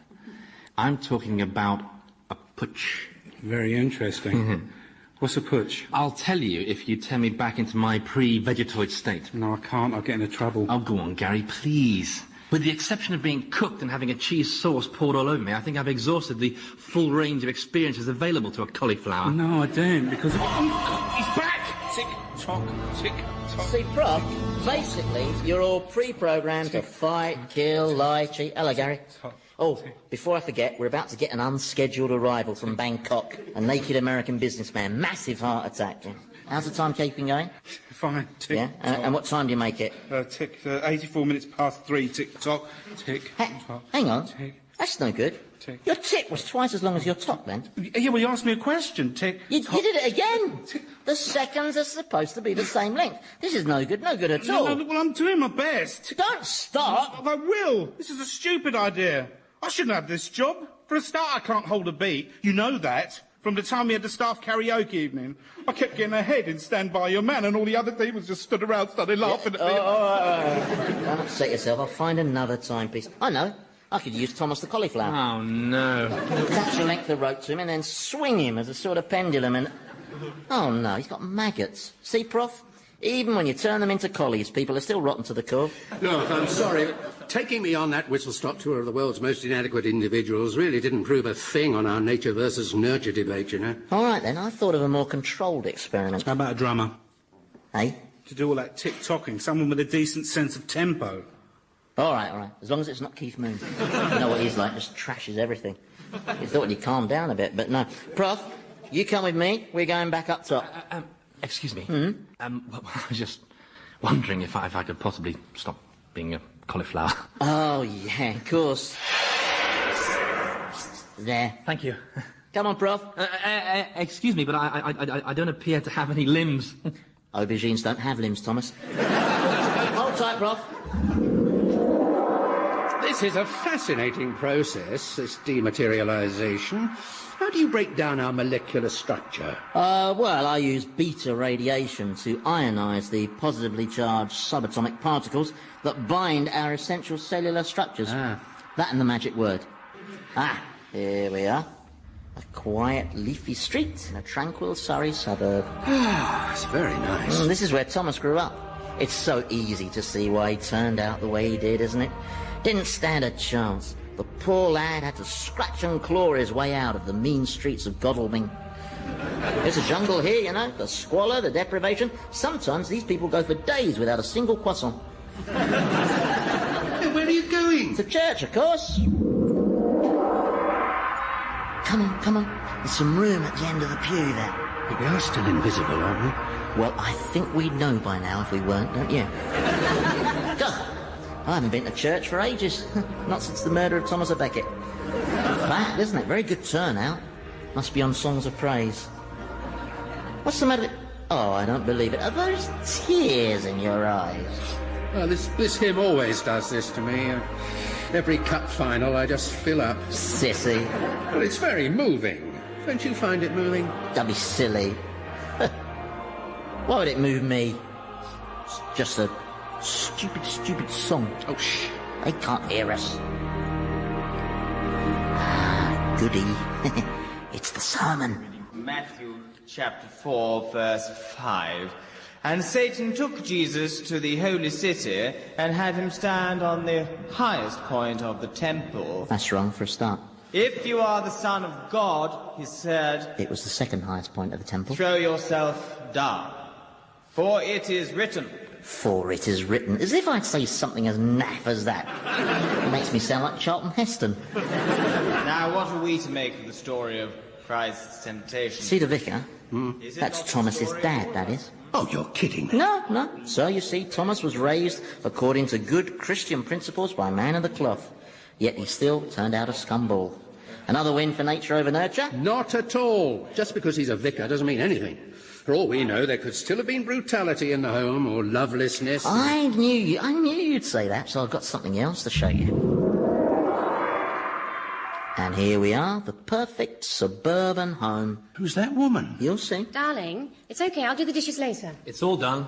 Good grief, it's Thomas. Correction, Thomas's twin brother, Clive. Well, he's very like Thomas. I'm just off to distribute blankets, the down and outs. Not that like Thomas. Poor souls, it's a freezing night. Yes. Well, don't go giving all your money to them this time. I don't want you walking all the way home again. I might visit the cemetery on the way home. Check Thomas's grave hasn't been vandalised again. It's a disgrace. I don't know why those people keep doing that. Well, he did raid their pension schemes. A lot of them are homeless now. Yes, but he's dead and gone, and, oh, I don't know. Now, don't upset yourself. He's gone to a better place. I love it when they say that.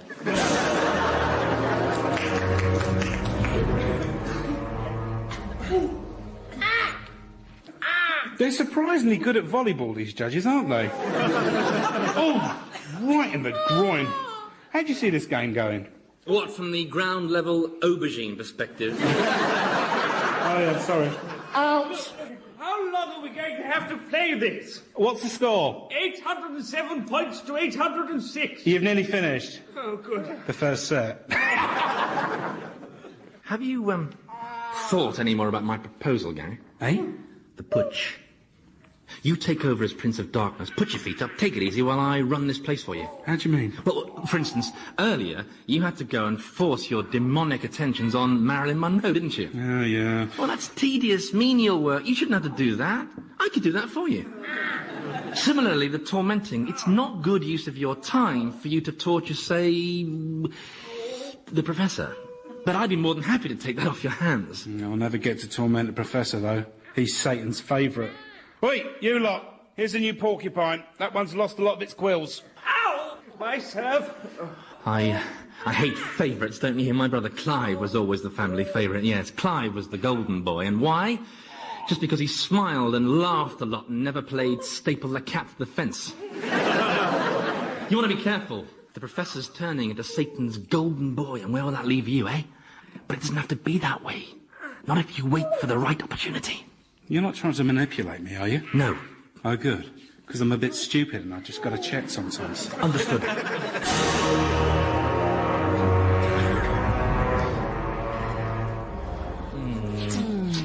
Oh, look at them, soppy kissing.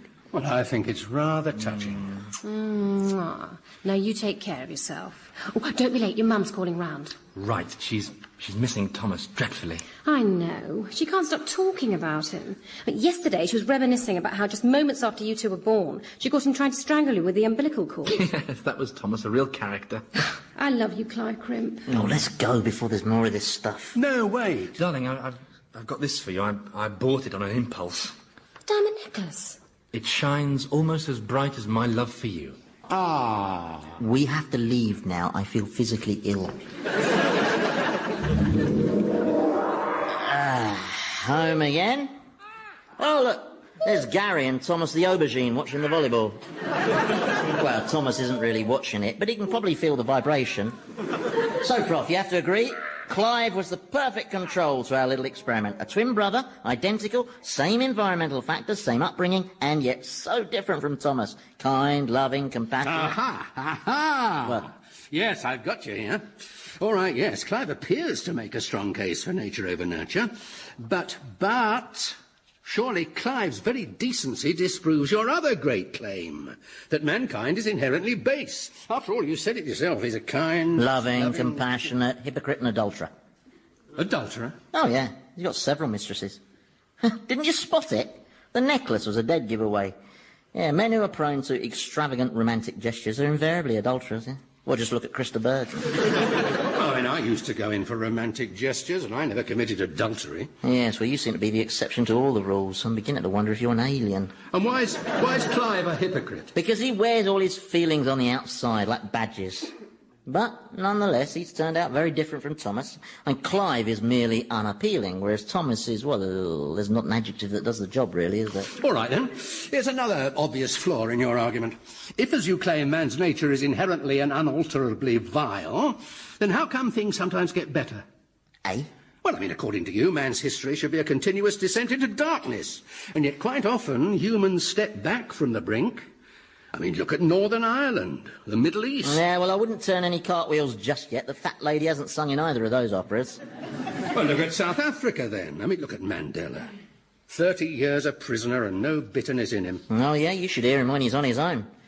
Yeah, he's got a white cat called de Klerk, and he kicks it all round the room. And there's one more massive inconsistency in your position. Yeah, go on, then. Well, if for a moment we accept your claim that man is born bad, then it's neither fair nor logical to punish him. I mean, if he's got no free will, you're just punishing him for being something he can't change. It's nature. In which case, what is the point of hell?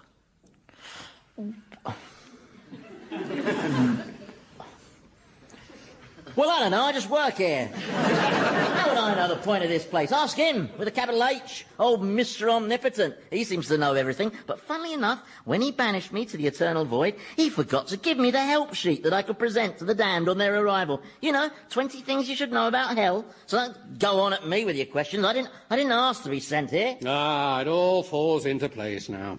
Does it? You want to see humans as degenerate, with animal natures, because that's how you want to see yourself. Because that's the easy option. The alternative is that you actually have free will, and that you chose the course of action that condemned you to this never-ending emptiness. Oh, hello. Suddenly we're Dr. Anthony Clare, are we? You're in denial. I deny that. You're tortured by the thought that you could have stayed in heaven.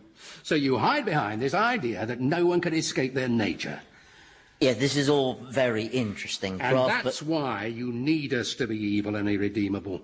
We're mirrors of your own self-loathing. I've suddenly grown very tired of you.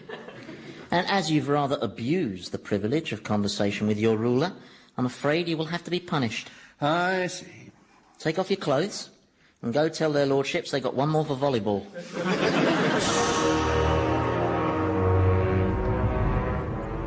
Tick-tock, tock, tick. Tick-tock, tick, tick-tock. Tick-tock. Well, how was I supposed to know he was a jazz drummer? Tick-tock-tock-tock. Well, the polo neck and the sandals were an obvious clue, weren't they? Just stop him, will you? Tick-tock, Okay, yeah. tick-tock. Yeah, you can stop. Look, that's enough. Thank you. We'll let you know.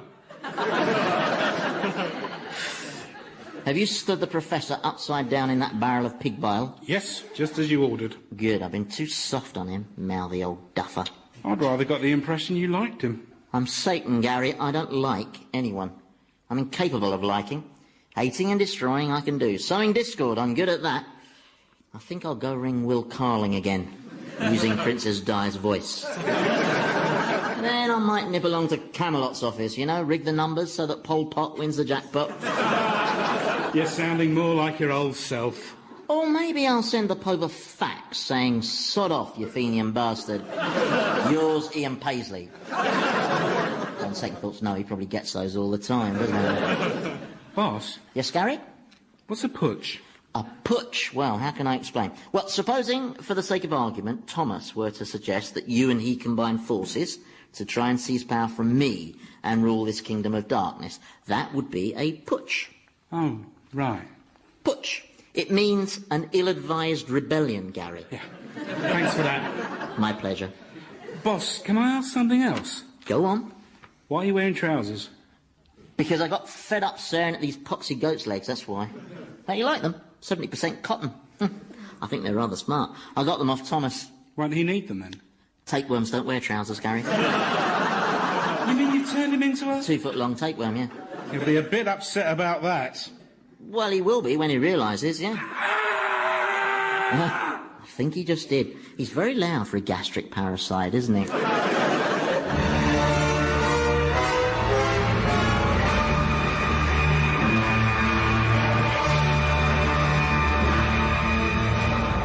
Old Harry's Game featured Andy Hamilton as Satan, James Grout as the Professor, Jimmy Mulville as Thomas, and Stephen O'Donnell as Gary, with Philip Pope, Michael Fenton-Stevens and Felicity Montague. The programme was written by Andy Hamilton and produced by Paul Mayhew Archer.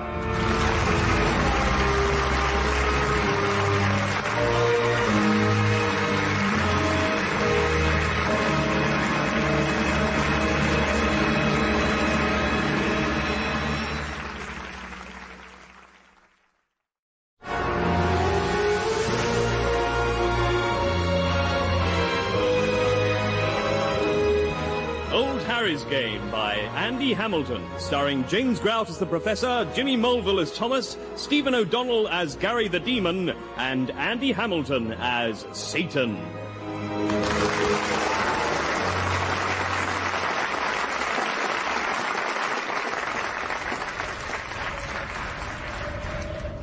When no one else can understand me, when everything I do is wrong,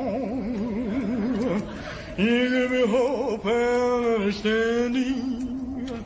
You give me strength to carry on. Oi, Elvis! Elvis, keep the bloody noise down. Sorry, sir. Never stops. What's the matter with him? Well, he's probably thinking, here I am, stuck in hell. Might as well sing, keep my morale up. Yeah, well, you were supposed to ensure that his morale is permanently down, aren't you? I mean, he knows there's a no singing rule down here. There are signs everywhere. The only person allowed to sing, and then only for my tormenting purposes, is Gracie Fields. Elvis was just born to sing, I suppose. Well, punish him. Stick him inside a box or something. A box? Elvis? All right, then, a crate. Just anything that'll muffle the noise a bit, OK? Right, OK. Make a note of that. Crate for Elvis. What's that you're writing in? My filofax. Your filofax? Yeah, well, it used to be Thomas's, but he gave it to me as a present. It's in good condition. A little bit of dried blood on it from when Thomas bled to death in that car crash. But apart from that, it's fine. Demons aren't supposed to accept backhanders from the damned, Gary. Well, it's just a filofax. I mean, it's dead handy, because I just write down all the things I've got to do. Yeah, well, beware of Thomas's bearing gifts. He's up to something. Oh, which reminds me, I don't think we should be billeting Machiavelli and Richard III so close together. There's always a lot of whispering going on. So I'm separating those two in your filofax. Fair enough. Now, let's see if I've got a window. See if you've got a window? We're here for eternity. Of course you've got a bloody window. And what's this on the floor? Entrails. Exactly. I've nearly gone arse over tit twice hidden on those. Whose entrails are they, anyway? Dunno, can't remember. Does it matter? Sweetheart, honestly, this place is like a tit. You should put entrails back in the person where you found them. Oh, don't see why I should clear up after you. I could be out enjoying myself, flailing a few bishops or stretching Joseph Stalin on the rack. Well, what's stopping you? This mess is stopping me. Look at it. What we need is a hoover. Yeah, I know what's brought all this on. Do you really, Gary? How fascinating. Yeah. It's the professor. Ever since he said you were projecting your own self-disgust onto the world around you, you've been all irritable. Really? Yeah, you know, obsessive, anally retentive. Do you know what anally retentive means, Gary? Because I'm perfectly prepared to illustrate with this broom. Well, you're Satan, Prince of Darkness. You shouldn't be tidying up. Yeah. You're absolutely right, Gary, yeah. You take the broom. Thanks for volunteering. I want it spotless by the time I get back. Brilliant. I'll send you over some help. I know, George Formby. He's had cleaning experience. And you can have, I know, Vlad the Impaler and Joseph Stalin, just as soon as I finish stretching him on the rack. Well, how long will he be on there? About half a mile, I'd say. Girls me up. I love that. Oh, I'm so cheesed off. You can shut up as well. Well, I didn't say anything. No, but you were going to, I can tell. You had that look on your face. The look you get before you come out with some bit of homespun philosophy. It's like sharing digs with Jiminy Cricket. God knows I've been shoved in here with you. I think Satan wants to make a point.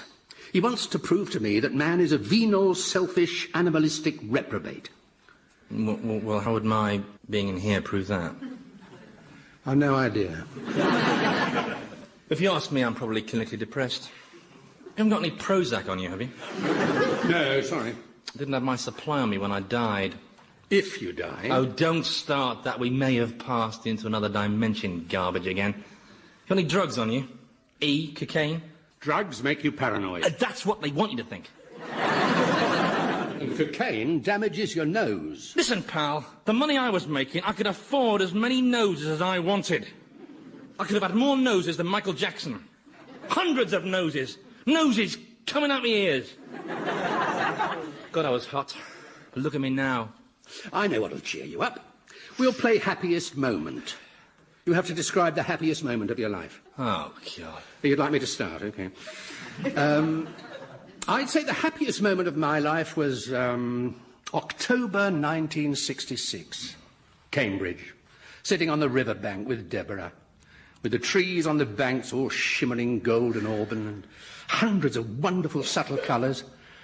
And realising that I would be spending the rest of my life with her. Pass me the sick bag.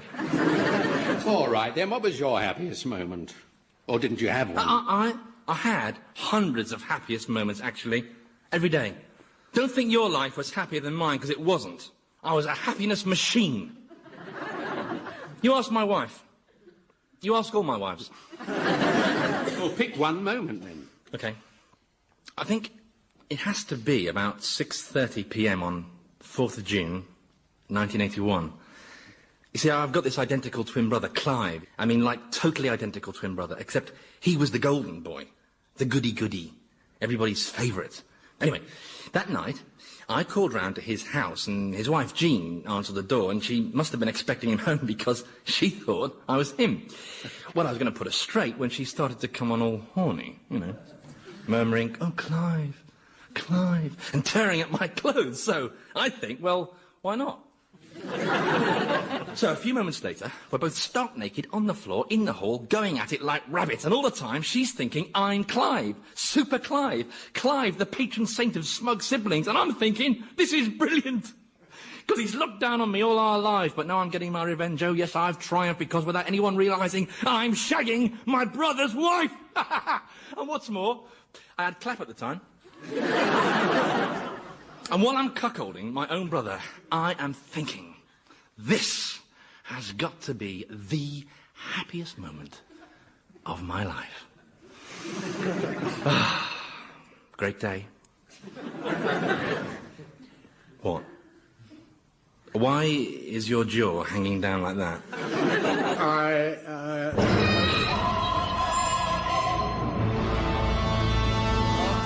All right, Prof. Everything okay, Thomas? Yes, thanks. Well, in that case, have some boils. Ah!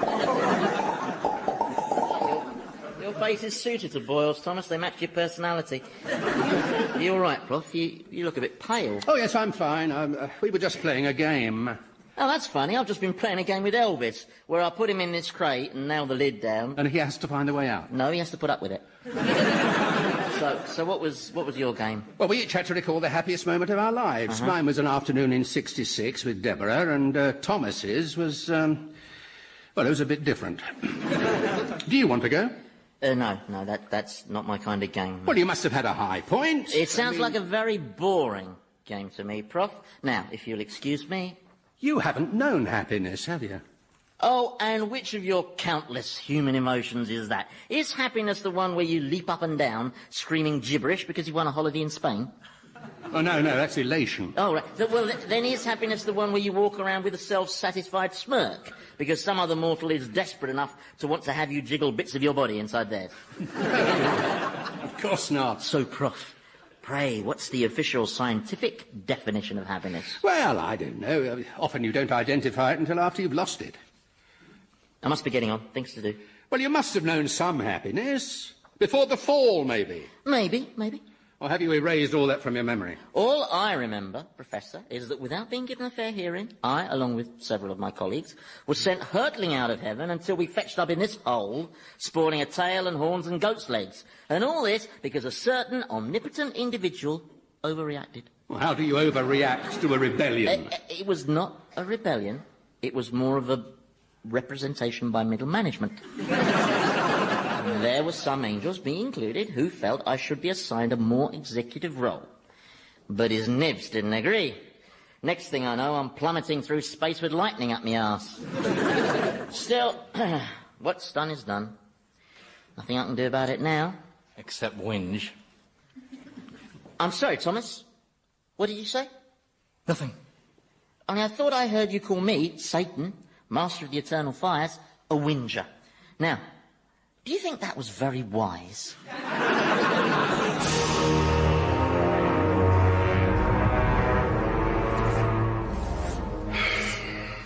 Hey, Vlad, you missed a bit. Here you are. You have this pointy thing for picking up litter.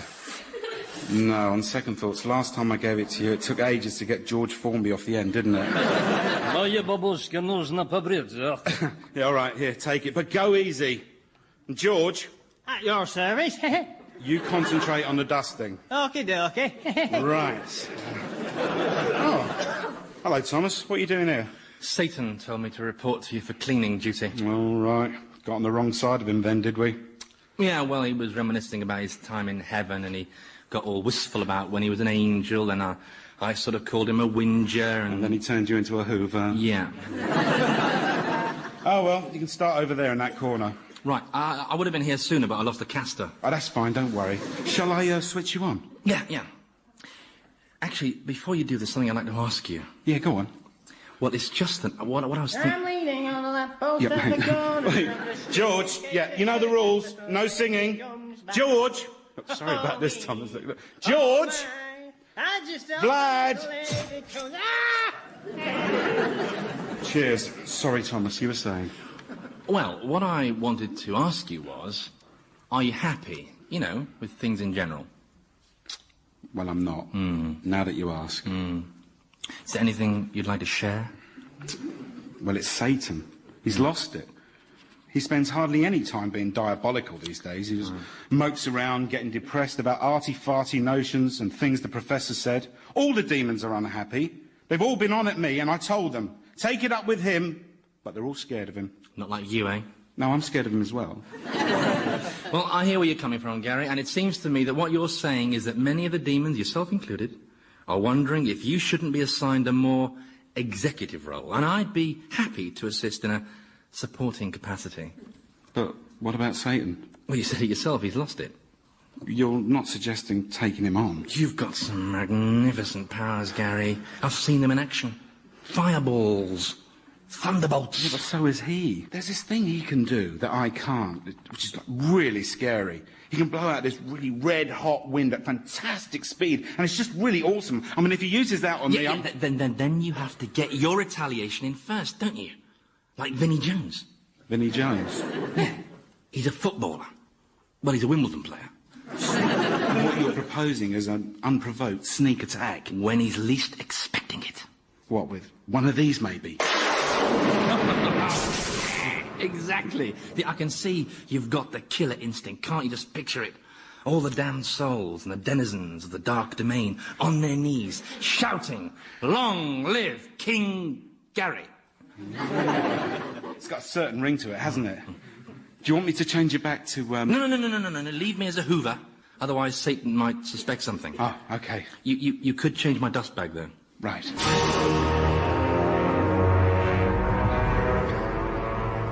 So, what do you reckon is the path to true happiness, then? Oh, well, goodness knows. I mean, people find happiness in so many different ways. Through their family, or their work. I mean, you feel happy in your work sometimes, don't you? Well, I must admit, I do get a sort of warm, pleasurable glow when I'm torturing Richard Nixon. But then who wouldn't? Most of the time I just feel nothing. Do you ever get that? Do you ever feel that it's just going on and there's absolutely no meaning to any of it? Yes, sometimes. Especially at the opera. Well, I get the... Hang on. Listen. I don't believe this. I've jammed him into that tiny crate and he's still singing. How can he do that? He hasn't lost it, though, has he? I saw him live once. Really? Yeah, Las Vegas. Fantastic. Towards the end of his career, mind. He'd slowed up a bit. He didn't do any pelvic thrusts. At least I don't think he did. He was so fat you couldn't really spot his pelvis. Oh, it's no use. I've got to get to the bottom of this. I want to have a word with him. Hey, where did the crate go? It's over there. Now, I've materialised you before us because I want you to answer some questions. There's some jelly in it for you. Thanks, sir. Now, I entombed you in a crate not much bigger than a ladybird's handbag, and yet still you sing. Why?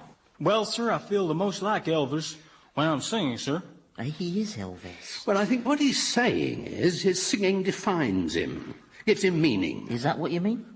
Well, I don't rightly know, sir, but all I know is that I feel real good when I sing.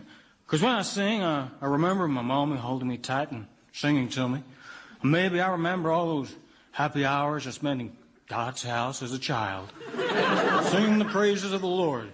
So you see, sir, I think sometimes we try too hard to find happiness in the phony things, like money and fame, when all the time happiness is staring us right in the face in those simple day-to-day experiences like love and affection and music. Does that make sense, sir? No, it's gibberish. You're going back in the crate. Well, what about the jelly? No jelly. You promised jelly. I've never liked him. You wait till Bjork gets down here. She's going straight in there with him. That'll shut him up. Now, Prof, where were we?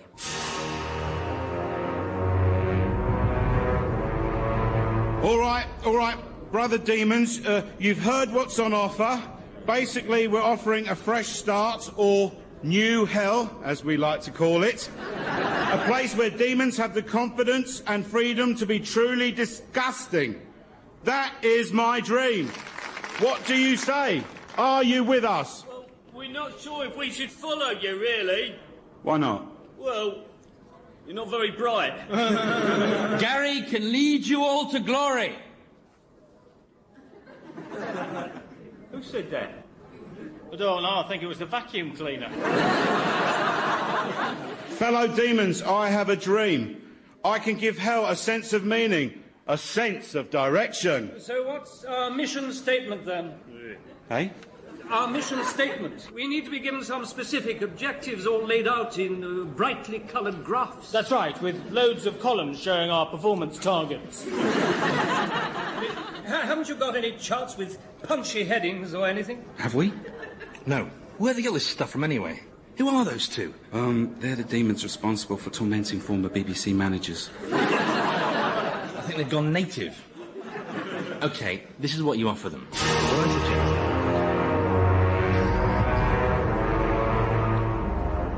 All right, let's see if we can unravel some of this meaning and happiness stuff.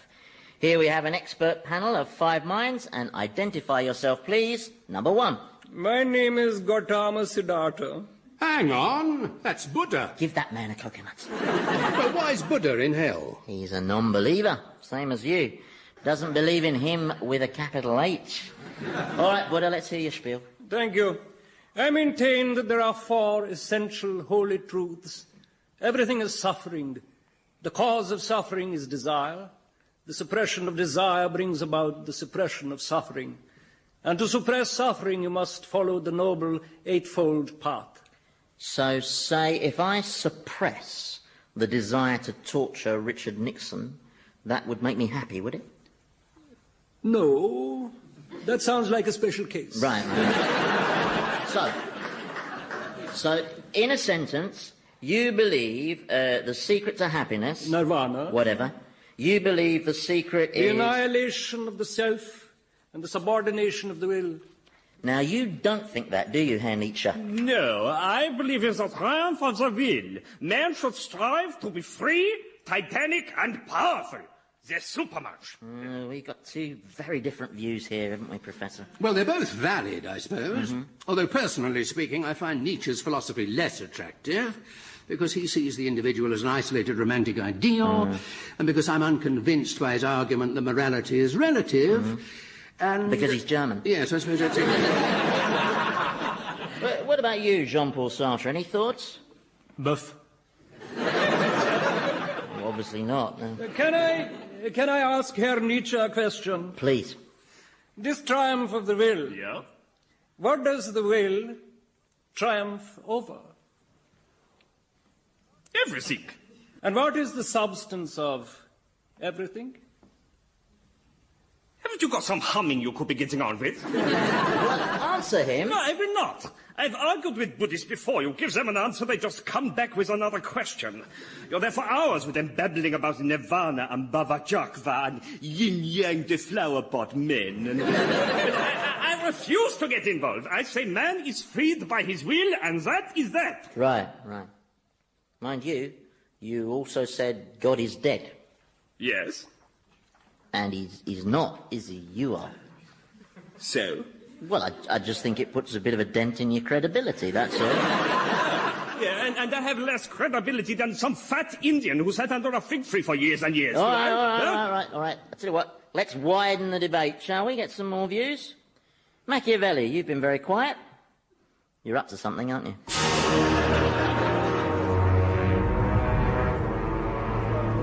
And, brother demons, not only do I promise deeper and darker pits for the damned, but in addition we will create a regulatory body to monitor the deepness and darkness of pits and ensure that in terms of deepness and darkness they shall continue to improve. This regulatory body will be called Off-Pit and will guarantee that this will be a centre of excellence in the persecution of lost souls. Now you're talking. That's what I call leadership. You've got them, Gary. They're putty in your hands. Yeah, what if Satan does his party piece? You know, the fantastically strong wind. He won't get a chance to. I'll do me Vinnie Jones on him. Well, grabbing him by the ghoulies won't stop him. Well, enough of talking. Are you with us or against us? All right, we'll have a show of hooves. I will win. I will. Damn. Okay, best out of 3. Who'd have thought Buddha would be so good at arm wrestling? Well, he's got a bit of a weight advantage. True. Come on, Prof, let's go for a walk. I didn't think much of Machiavelli's definition of happiness, did you? What, poisoning people without getting caught? Was a bit on the negative side. Well, why didn't you try some of the other philosophers? You must have dozens down here. Nah, can't be bothered. Anyway, most of them went to pieces as soon as they arrived here. Martin Luther just took one look at me and shouted, "I knew it!" No, there's none worth consulting, really. I mean, Descartes just keeps muttering, "I think, therefore I am, aren't I?" at total strangers. And Rousseau wanders around with no clothes on, and I can't remember where I put Aristotle. So. Oh, I don't know. You look for a bit of meaning, and all you find is zilch. You know, I've been thinking. You never stop. I think there is a discernible meaning to your existence. You see, Could humans experience happiness if there were no such thing as unhappiness? I think not. And you are an agent of misery. Ergo, by generating anti-happiness, you define happiness. There. An ingenious and well-argued theory, Professor. Thanks. But total bollocks, of course. Yes, I'm afraid so. Still, thank you for trying. Do you know how many times I get mentioned in the Bible? No. Well, I get mentioned in the book of Job. Allegedly, I persuaded him to test Job's faith by taking away Job's extraordinary wealth. Not true, of course. No? Nah. Job lost all that money playing the markets. He bought masses of stock in Sodom and Gomorrah insurance services. Well, they just got wiped out. Then I appear a few times possessing people and stuff, you know, but I'm really an extremely minor character. No, it was the church who built up my part, you know, very useful for them I've been. The bogeyman they can browbeat people with. They sold indulgences, told people they could buy their way into heaven. Don't you think that is a cruel way to deceive people? Eh?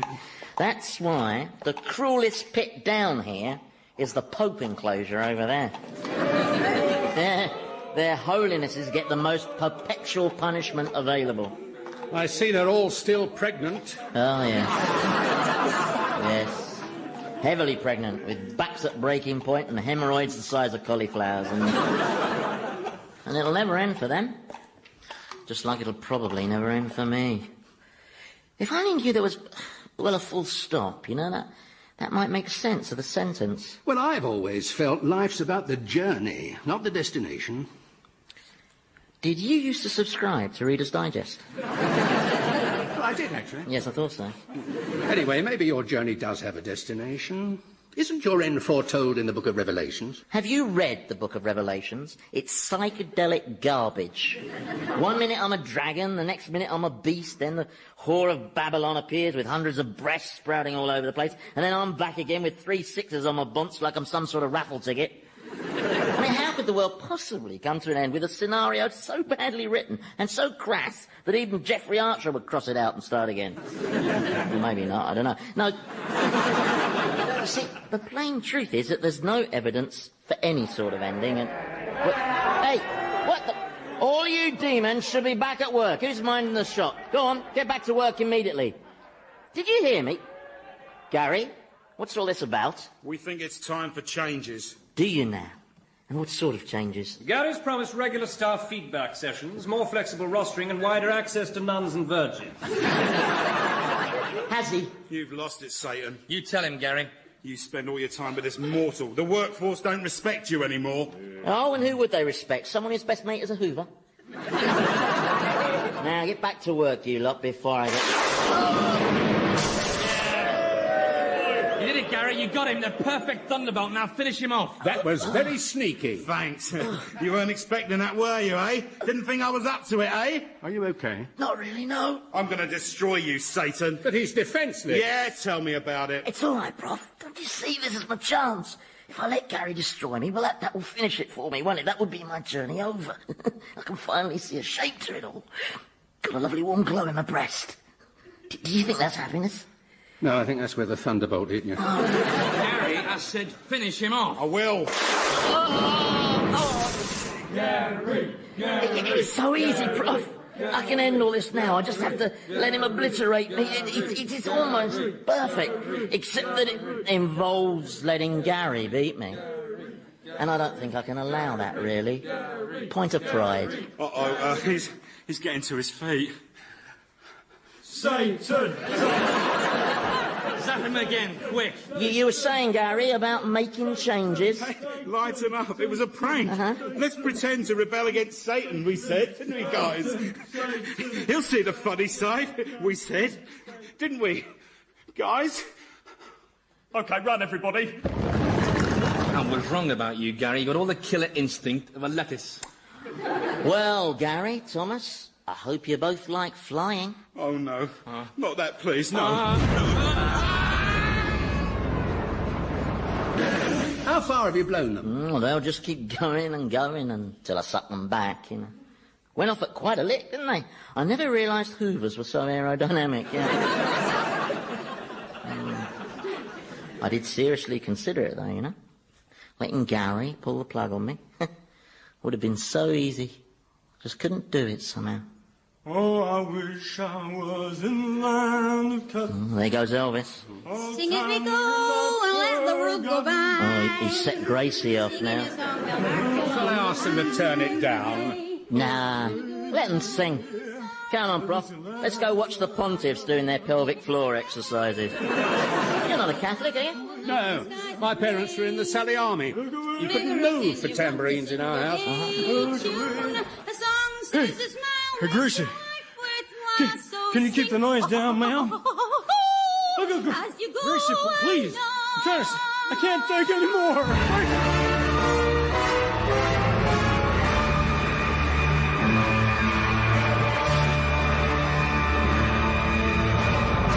Old Harry's Game featured Andy Hamilton as Satan, James Grout as the Professor, Jimmy Mulville as Thomas, and Stephen O'Donnell as Gary, with Philip Pope, Penelope Nice, Michael Fenton-Stevens, and Nigel Pegram. The programme was written by Andy Hamilton and produced by Paul Mayhew Archer.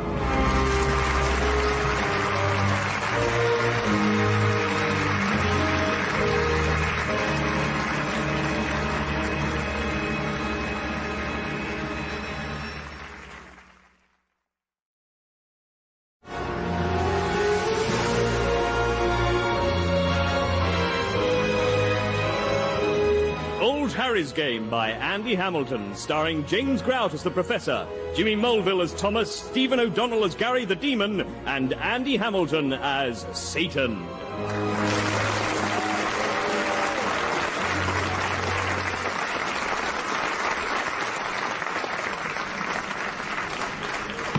Silence! Silence! Silence in court.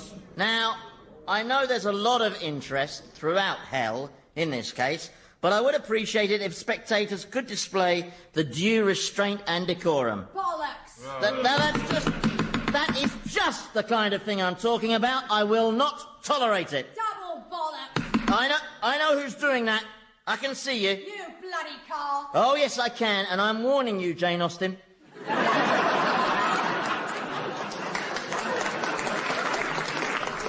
That's Jane Austen? Yeah, foul-mouthed hussy, honestly. She swears like Prince Philip with his pubes on fire.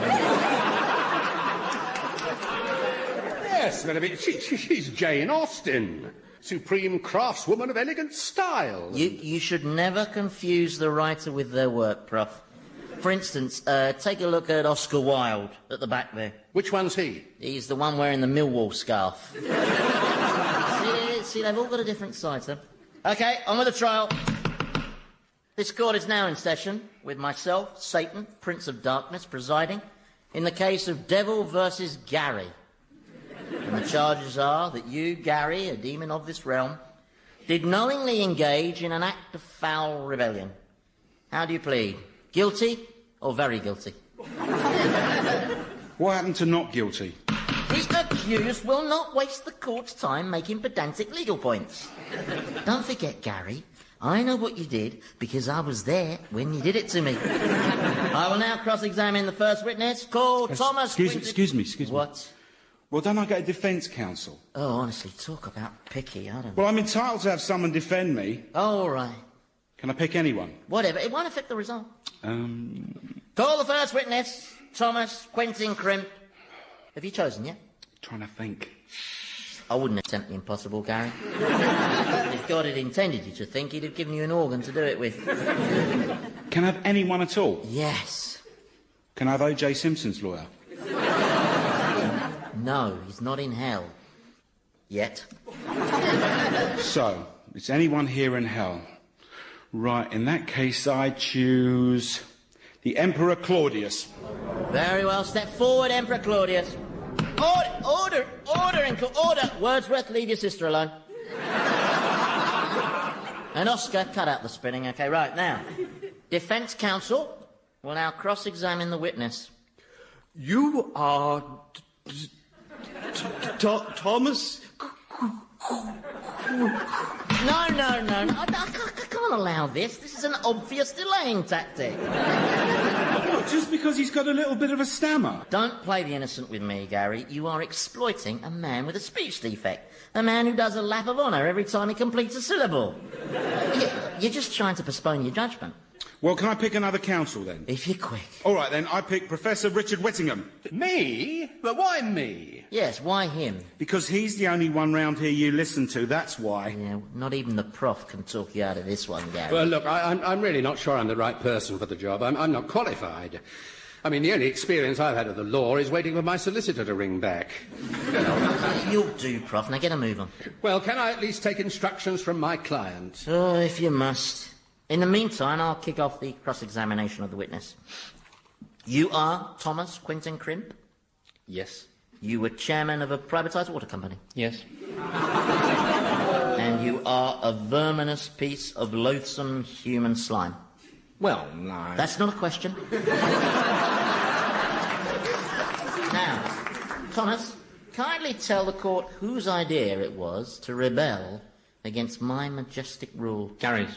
You lying toe rags! Silence in court! Order! Wordsworth, I won't tell you again. Now then, Thomas, can you give us your account of events? Well, Gary approached me and suggested that I help him overthrow you. I immediately lodged a protest. No, I said. Don't do it, Gary. Stay your impious hand, I said. I see. Of course, there are those who might question your character as a witness, aren't there? Really? Yes, for instance, glancing at the record of your life on Earth, I see that in the mid-1980s you bought and sold property. Nothing wrong with that? Absolutely, no. And perhaps your most impressive deal was in 1983, when some Arab businessmen were looking for property in the heart of London, and you sold them an orphanage. Yes. Complete with orphans. Who you described in the property details as a living workforce of eager-to-please midgets.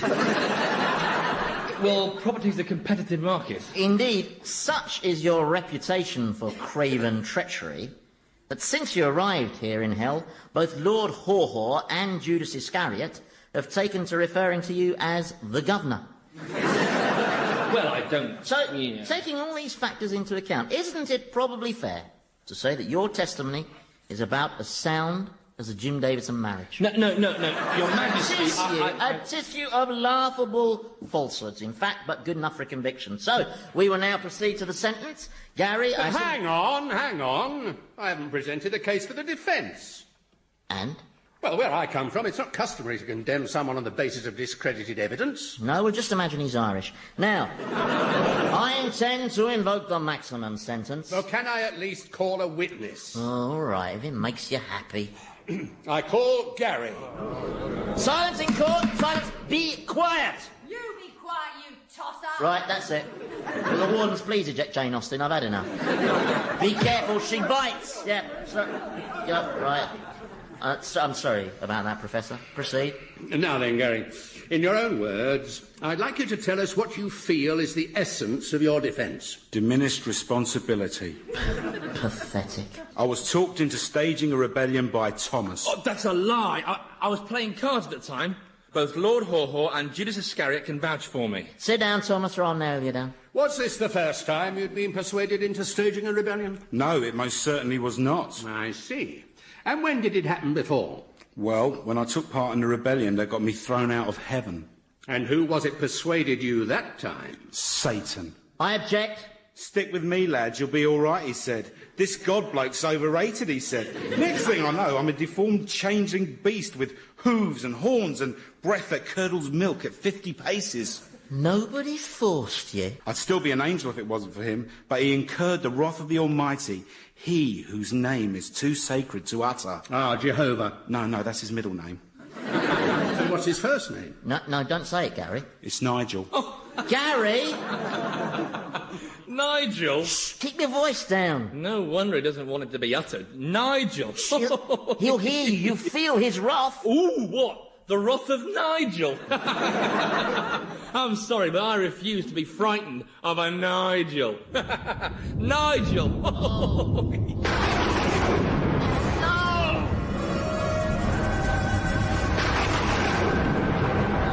Lights! It's lights! Who summoned me? Who used the sacred name? Ah, Satan. Long time no see. Was it you? No, it was not your omniscient omnipotence. It was that mortal there. Which one? The swot with the glasses? No, that's the professor. No, it was the creepy-looking one. Oh, yes. I remember you. Hello there. Thomas Quentin Crimp. 14 Waldemar Drive, Godalming.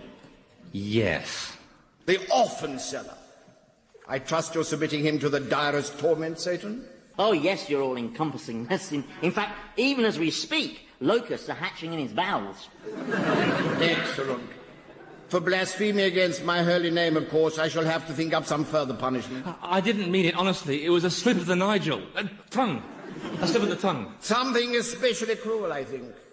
Oh, hello, Gary. How are you? Oh, so you remember me, then? How could I forget you? You were the ugliest angel we ever had. Why is he in chains? He's on trial, your indivisibleness, for rebellion. Rebellion, eh? Well, we remember rebellion, don't we? Yes, but would you like some refreshment? We don't actually have any food or drink down here, of course, but I'm sure I could send out for some. No, I can't stop. I'll just do something horrific to this mortal, and then I have to get back to heaven. Yes. Talking of heaven, I wonder if we could have a word in private. Well, will it take long? Only St. Peter's organising a barbecue. No, it'll just take a mo. Court is adjourned. If you just like to step into my private quarters, your 3-in-1-ness. Please don't call me that. No? No, makes me sound like a motor oil.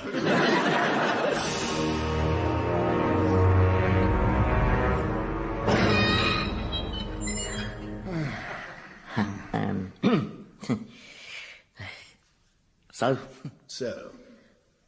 How's the family? Fine. And how's Jesus? He's fine. Oh, good. Nice lad. Haven't seen him since the wilderness.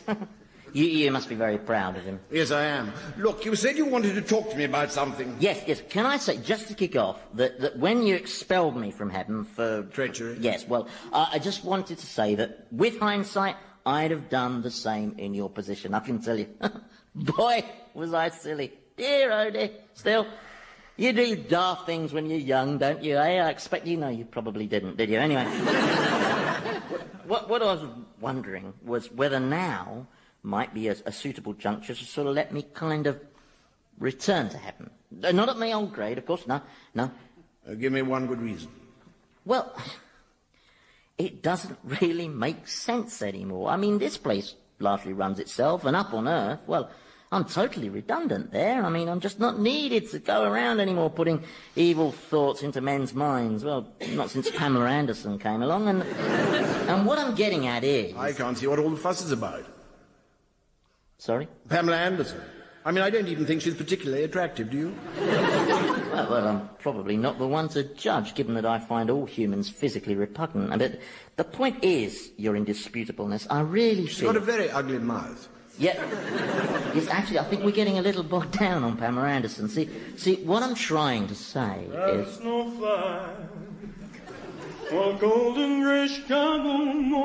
What's that? Oh, that's just Elvis. Now... This is hell. No one is supposed to sing. Well, yes, I know, but he does no harm, you know, so we... But he lived a life of drugs and debauchery. He was sent here to be tormented. Oh, he is being tormented. He's sharing a pit with dozens of Elvis fans who just keep going on about how good he used to be. And is he the only one you're allowed to sing? Oh, he's the only one who wants to. Well, apart from Edith Piaf. But we don't let her sing for obvious reasons. He stopped. Yeah, he'll have forgotten the words again. Now,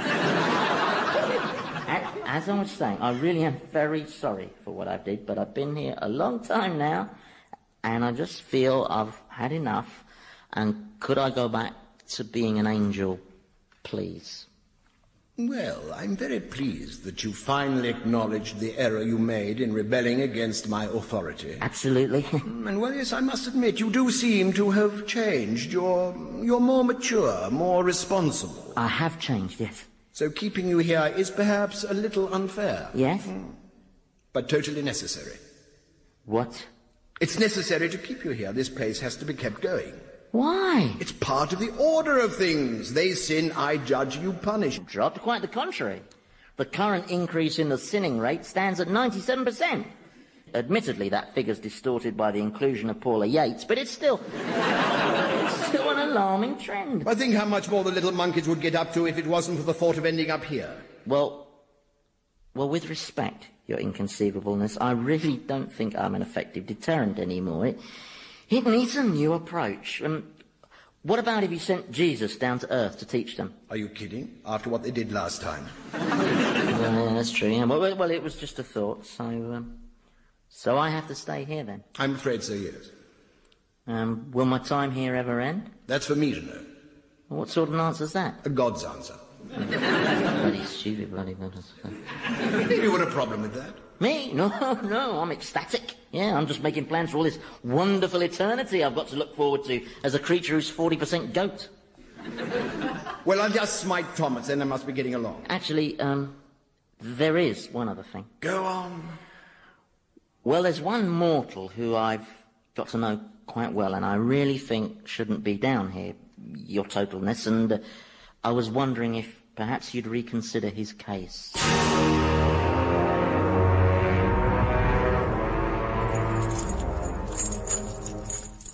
I hope I get to speak to him. I mean, just think what he could tell us about the universe. I mean, asking God direct would save a heck of a lot of research. Professor. Yeah? About my trial. I've thought of a potential defence. Oh, what's that? Hell rage. Hell rage? Yes, you know, the phenomenon, whereby working in dark, cramped conditions generates a moment of dysfunctional, apoplectic fury which causes people to try and overthrow Satan. Well, it's a bit Californian, isn't it? I know. No, I think your best option would be to accept your guilt and throw yourself at Satan's mercy. Oh, yeah, because he's renowned for that, isn't he? It's legendary. Satan's mercy, along with Paul Gascoigne's IQ and Tony Blair's warmth. Professor, could me and his infiniteness borrow you for a second? Of course, my pleasure. All right, Gary. Oh, are those manacles too tight? No. I'll soon fix that. There, try not to howl too loud, Gary.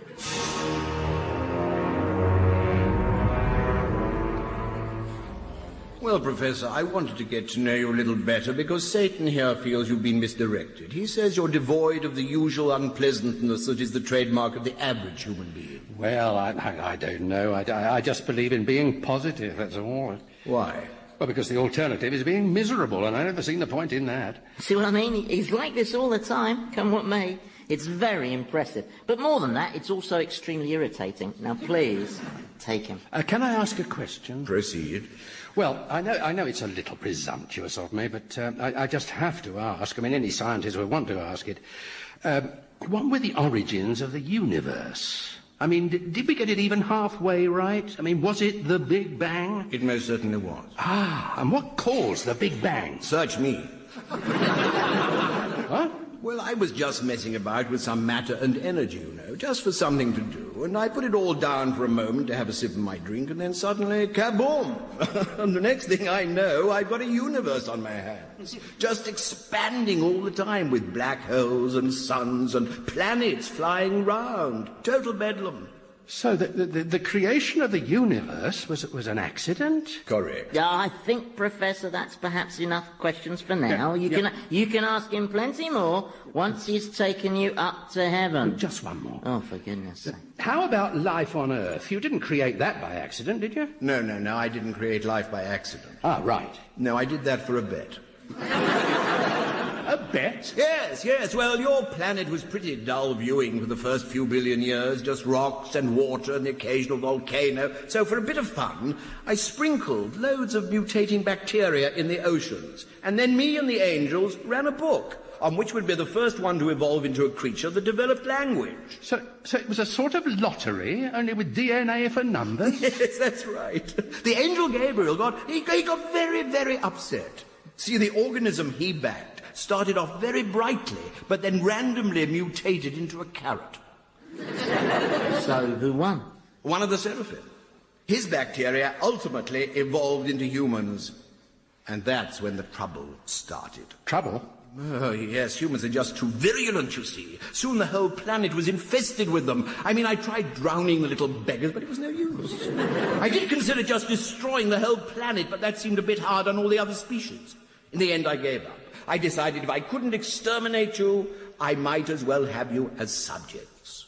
There, happy now, Prof? That's enough. That's enough questions. We don't want to wear his all-embracingness out now, do we? No, there's just one more thing I'd like to ask. It's not if you're a god, why do you allow such dreadful things to happen, is it? No. Oh, good, because that one gets on my tits. Far away.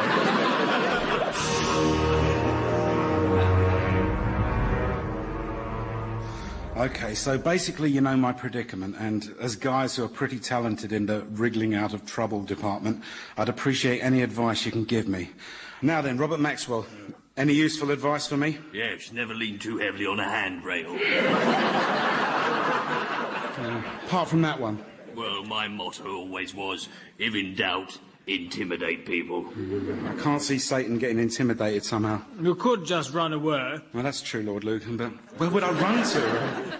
No, I've been stitched up like a kip. Oh, stop whining. Well, I'm just saying, that's all. I mean, I'm taking the entire rap for that rebellion, and it just doesn't seem fair, that's all. Life isn't fair, Sonny Jim. Is it fair that I was killed in a car crash because some slow coach wouldn't let me past? Is it fair that I'm eternally doomed to this dump? Are locust-filled bowels fair? And most of all, is it fair that I was made like this, all sneaky and crafty, and then I get punished for it? No, it's not. I can't be held responsible. The fault lies with the manufacturer. You know, him. All right, calm down.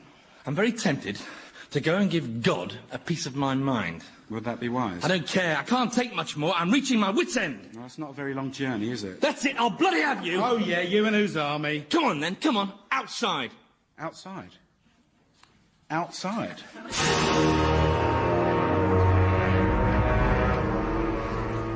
So, let me get this straight. Before the Big Bang, there was... Just some matter and energy. And before that, there was... Nothing. But you can't make something out of nothing. That's not true. Look at Anthea Turner.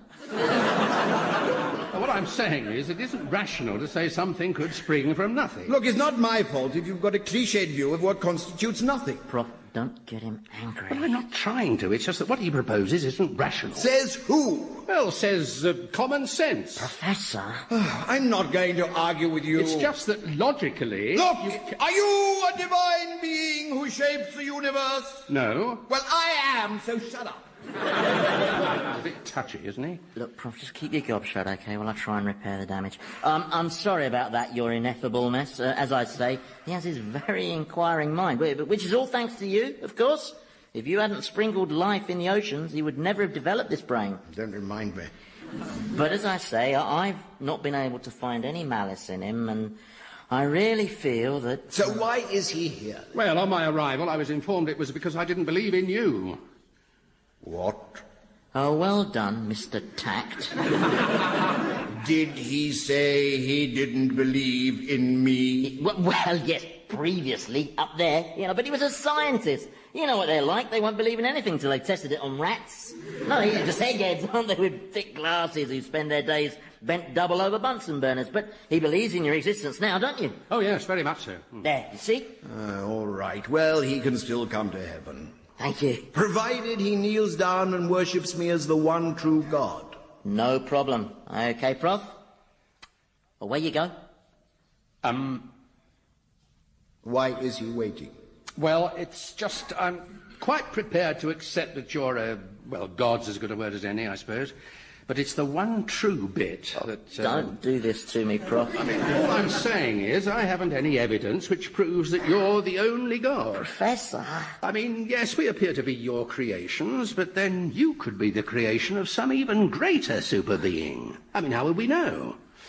How would you know, for that matter? Look, this is no time for this relativism crap. Look, he doesn't mean it, your undeniableness, and he'll do the worshipping now, won't you? Well, no. I don't feel very comfortable about that. What? It's the kneeling. He doesn't feel comfortable about the kneeling. Yeah, dodgy knees, old rugby injury. But he will... Let him speak for himself.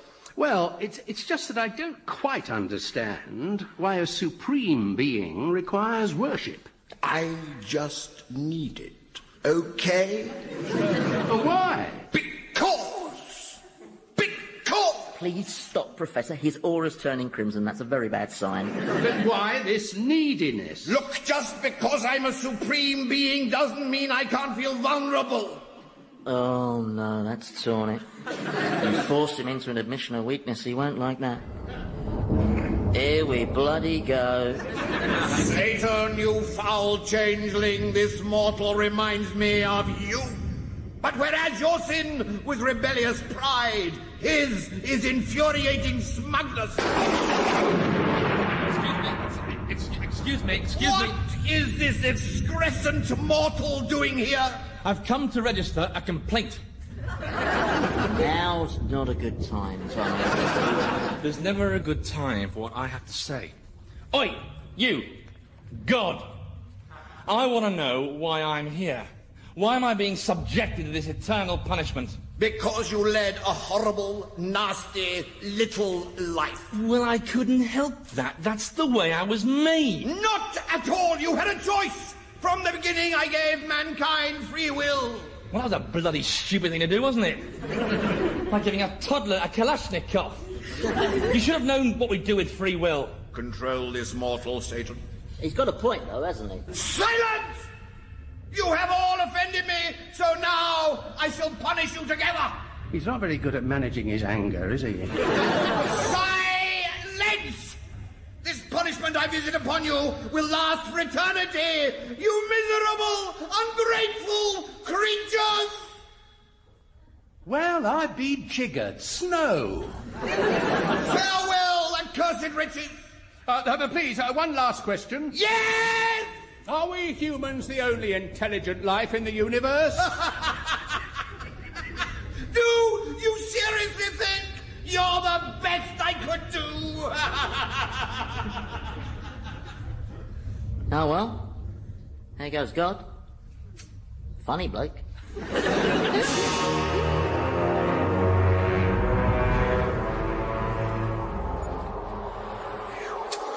That's the trouble with snow. You see, when it comes, no one's ever ready for it. The gritting lorries aren't on standby. Gary, how could we have anticipated a cold snap in hell? You should always allow for contingencies. You should have thought, what if Thomas inadvertently summons God, who then has a chat with the prof, loses his temper, and curses hell with an eternal snowstorm? Oh, it's how short-sighted of me not to foresee that, yes. I must have been blind. All right, Prof. Your hands are bluer than a baboon's bottom. You know, my estimate is that this temperature is somewhere around -50. It's extraordinary. If we were alive, we'd be dead by now. You could have been out of all this, Prof. All cosy and snug up in heaven if you hadn't put the divine Nigel through that 20 questions routine. It was very kind of you to put in a word for me. That was the act of a friend. Friend? What are you talking about? No, I don't have friends. No, I just wanted to get shot of you, frankly. Oh, there goes Elvis. Oi, fat boy, shut your bleeding cake hole! Well, I was just singing, man. All right, Gary, go separate them. Oh, too late, she's nutted him. He won't get up from that. No one headbutts like Jane Austen. Look at this snowflake. It's amazing. And every crystal's different, you know. Oh, here he goes again, Mr. Verbal Diarrhea. Watch your mouth, Thomas, or... Or what? Don't tell me. You'll punish me. Well, I don't care. You've covered me in boils. You've transformed me into various vegetables and household appliances. You've bred locusts and raced ferrets inside me. What more could you possibly do, eh? Turn me into a warthog scrotum? Oh, really? Well, you shouldn't put ideas into my head, should he? Snow's getting heavier. You got to hand it to God. Really clever bloke to create something as brilliant as snow. Yep, he's the dog's bollocks and no mistake. I don't know why you queried his credentials as a deity, Prof. He obviously is the one true God. Well, you may be right. I am right. It's just that I can't help wondering who named him Nigel. Boss? Yes, Gary? What is my punishment going to be? Oh, I don't think I'd be bothered now. It's not as if it'd change anything. We're just looking at more and more eternity, basically. The Brass Monkeys version, of course. Yeah? More same endless nothingness. Thank you, God. Thank you so much. I know what he means about Pamela Anderson, though. Hey, who wants to help me build this snowman? Amazing, isn't it, how cheerful and upbeat the prof is, even in the direst adversity, eh? He always sees the bright side, of course. He's, what's the word? Sicko. That's the one.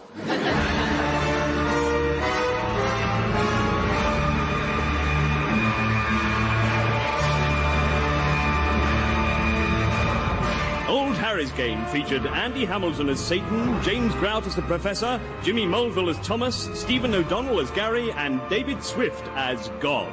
With Philip Pope, Penelope Knight, Michael Fenton-Stevens, and Nigel Pegram. The programme was written by Andy Hamilton and produced by Paul Mayhew Archer.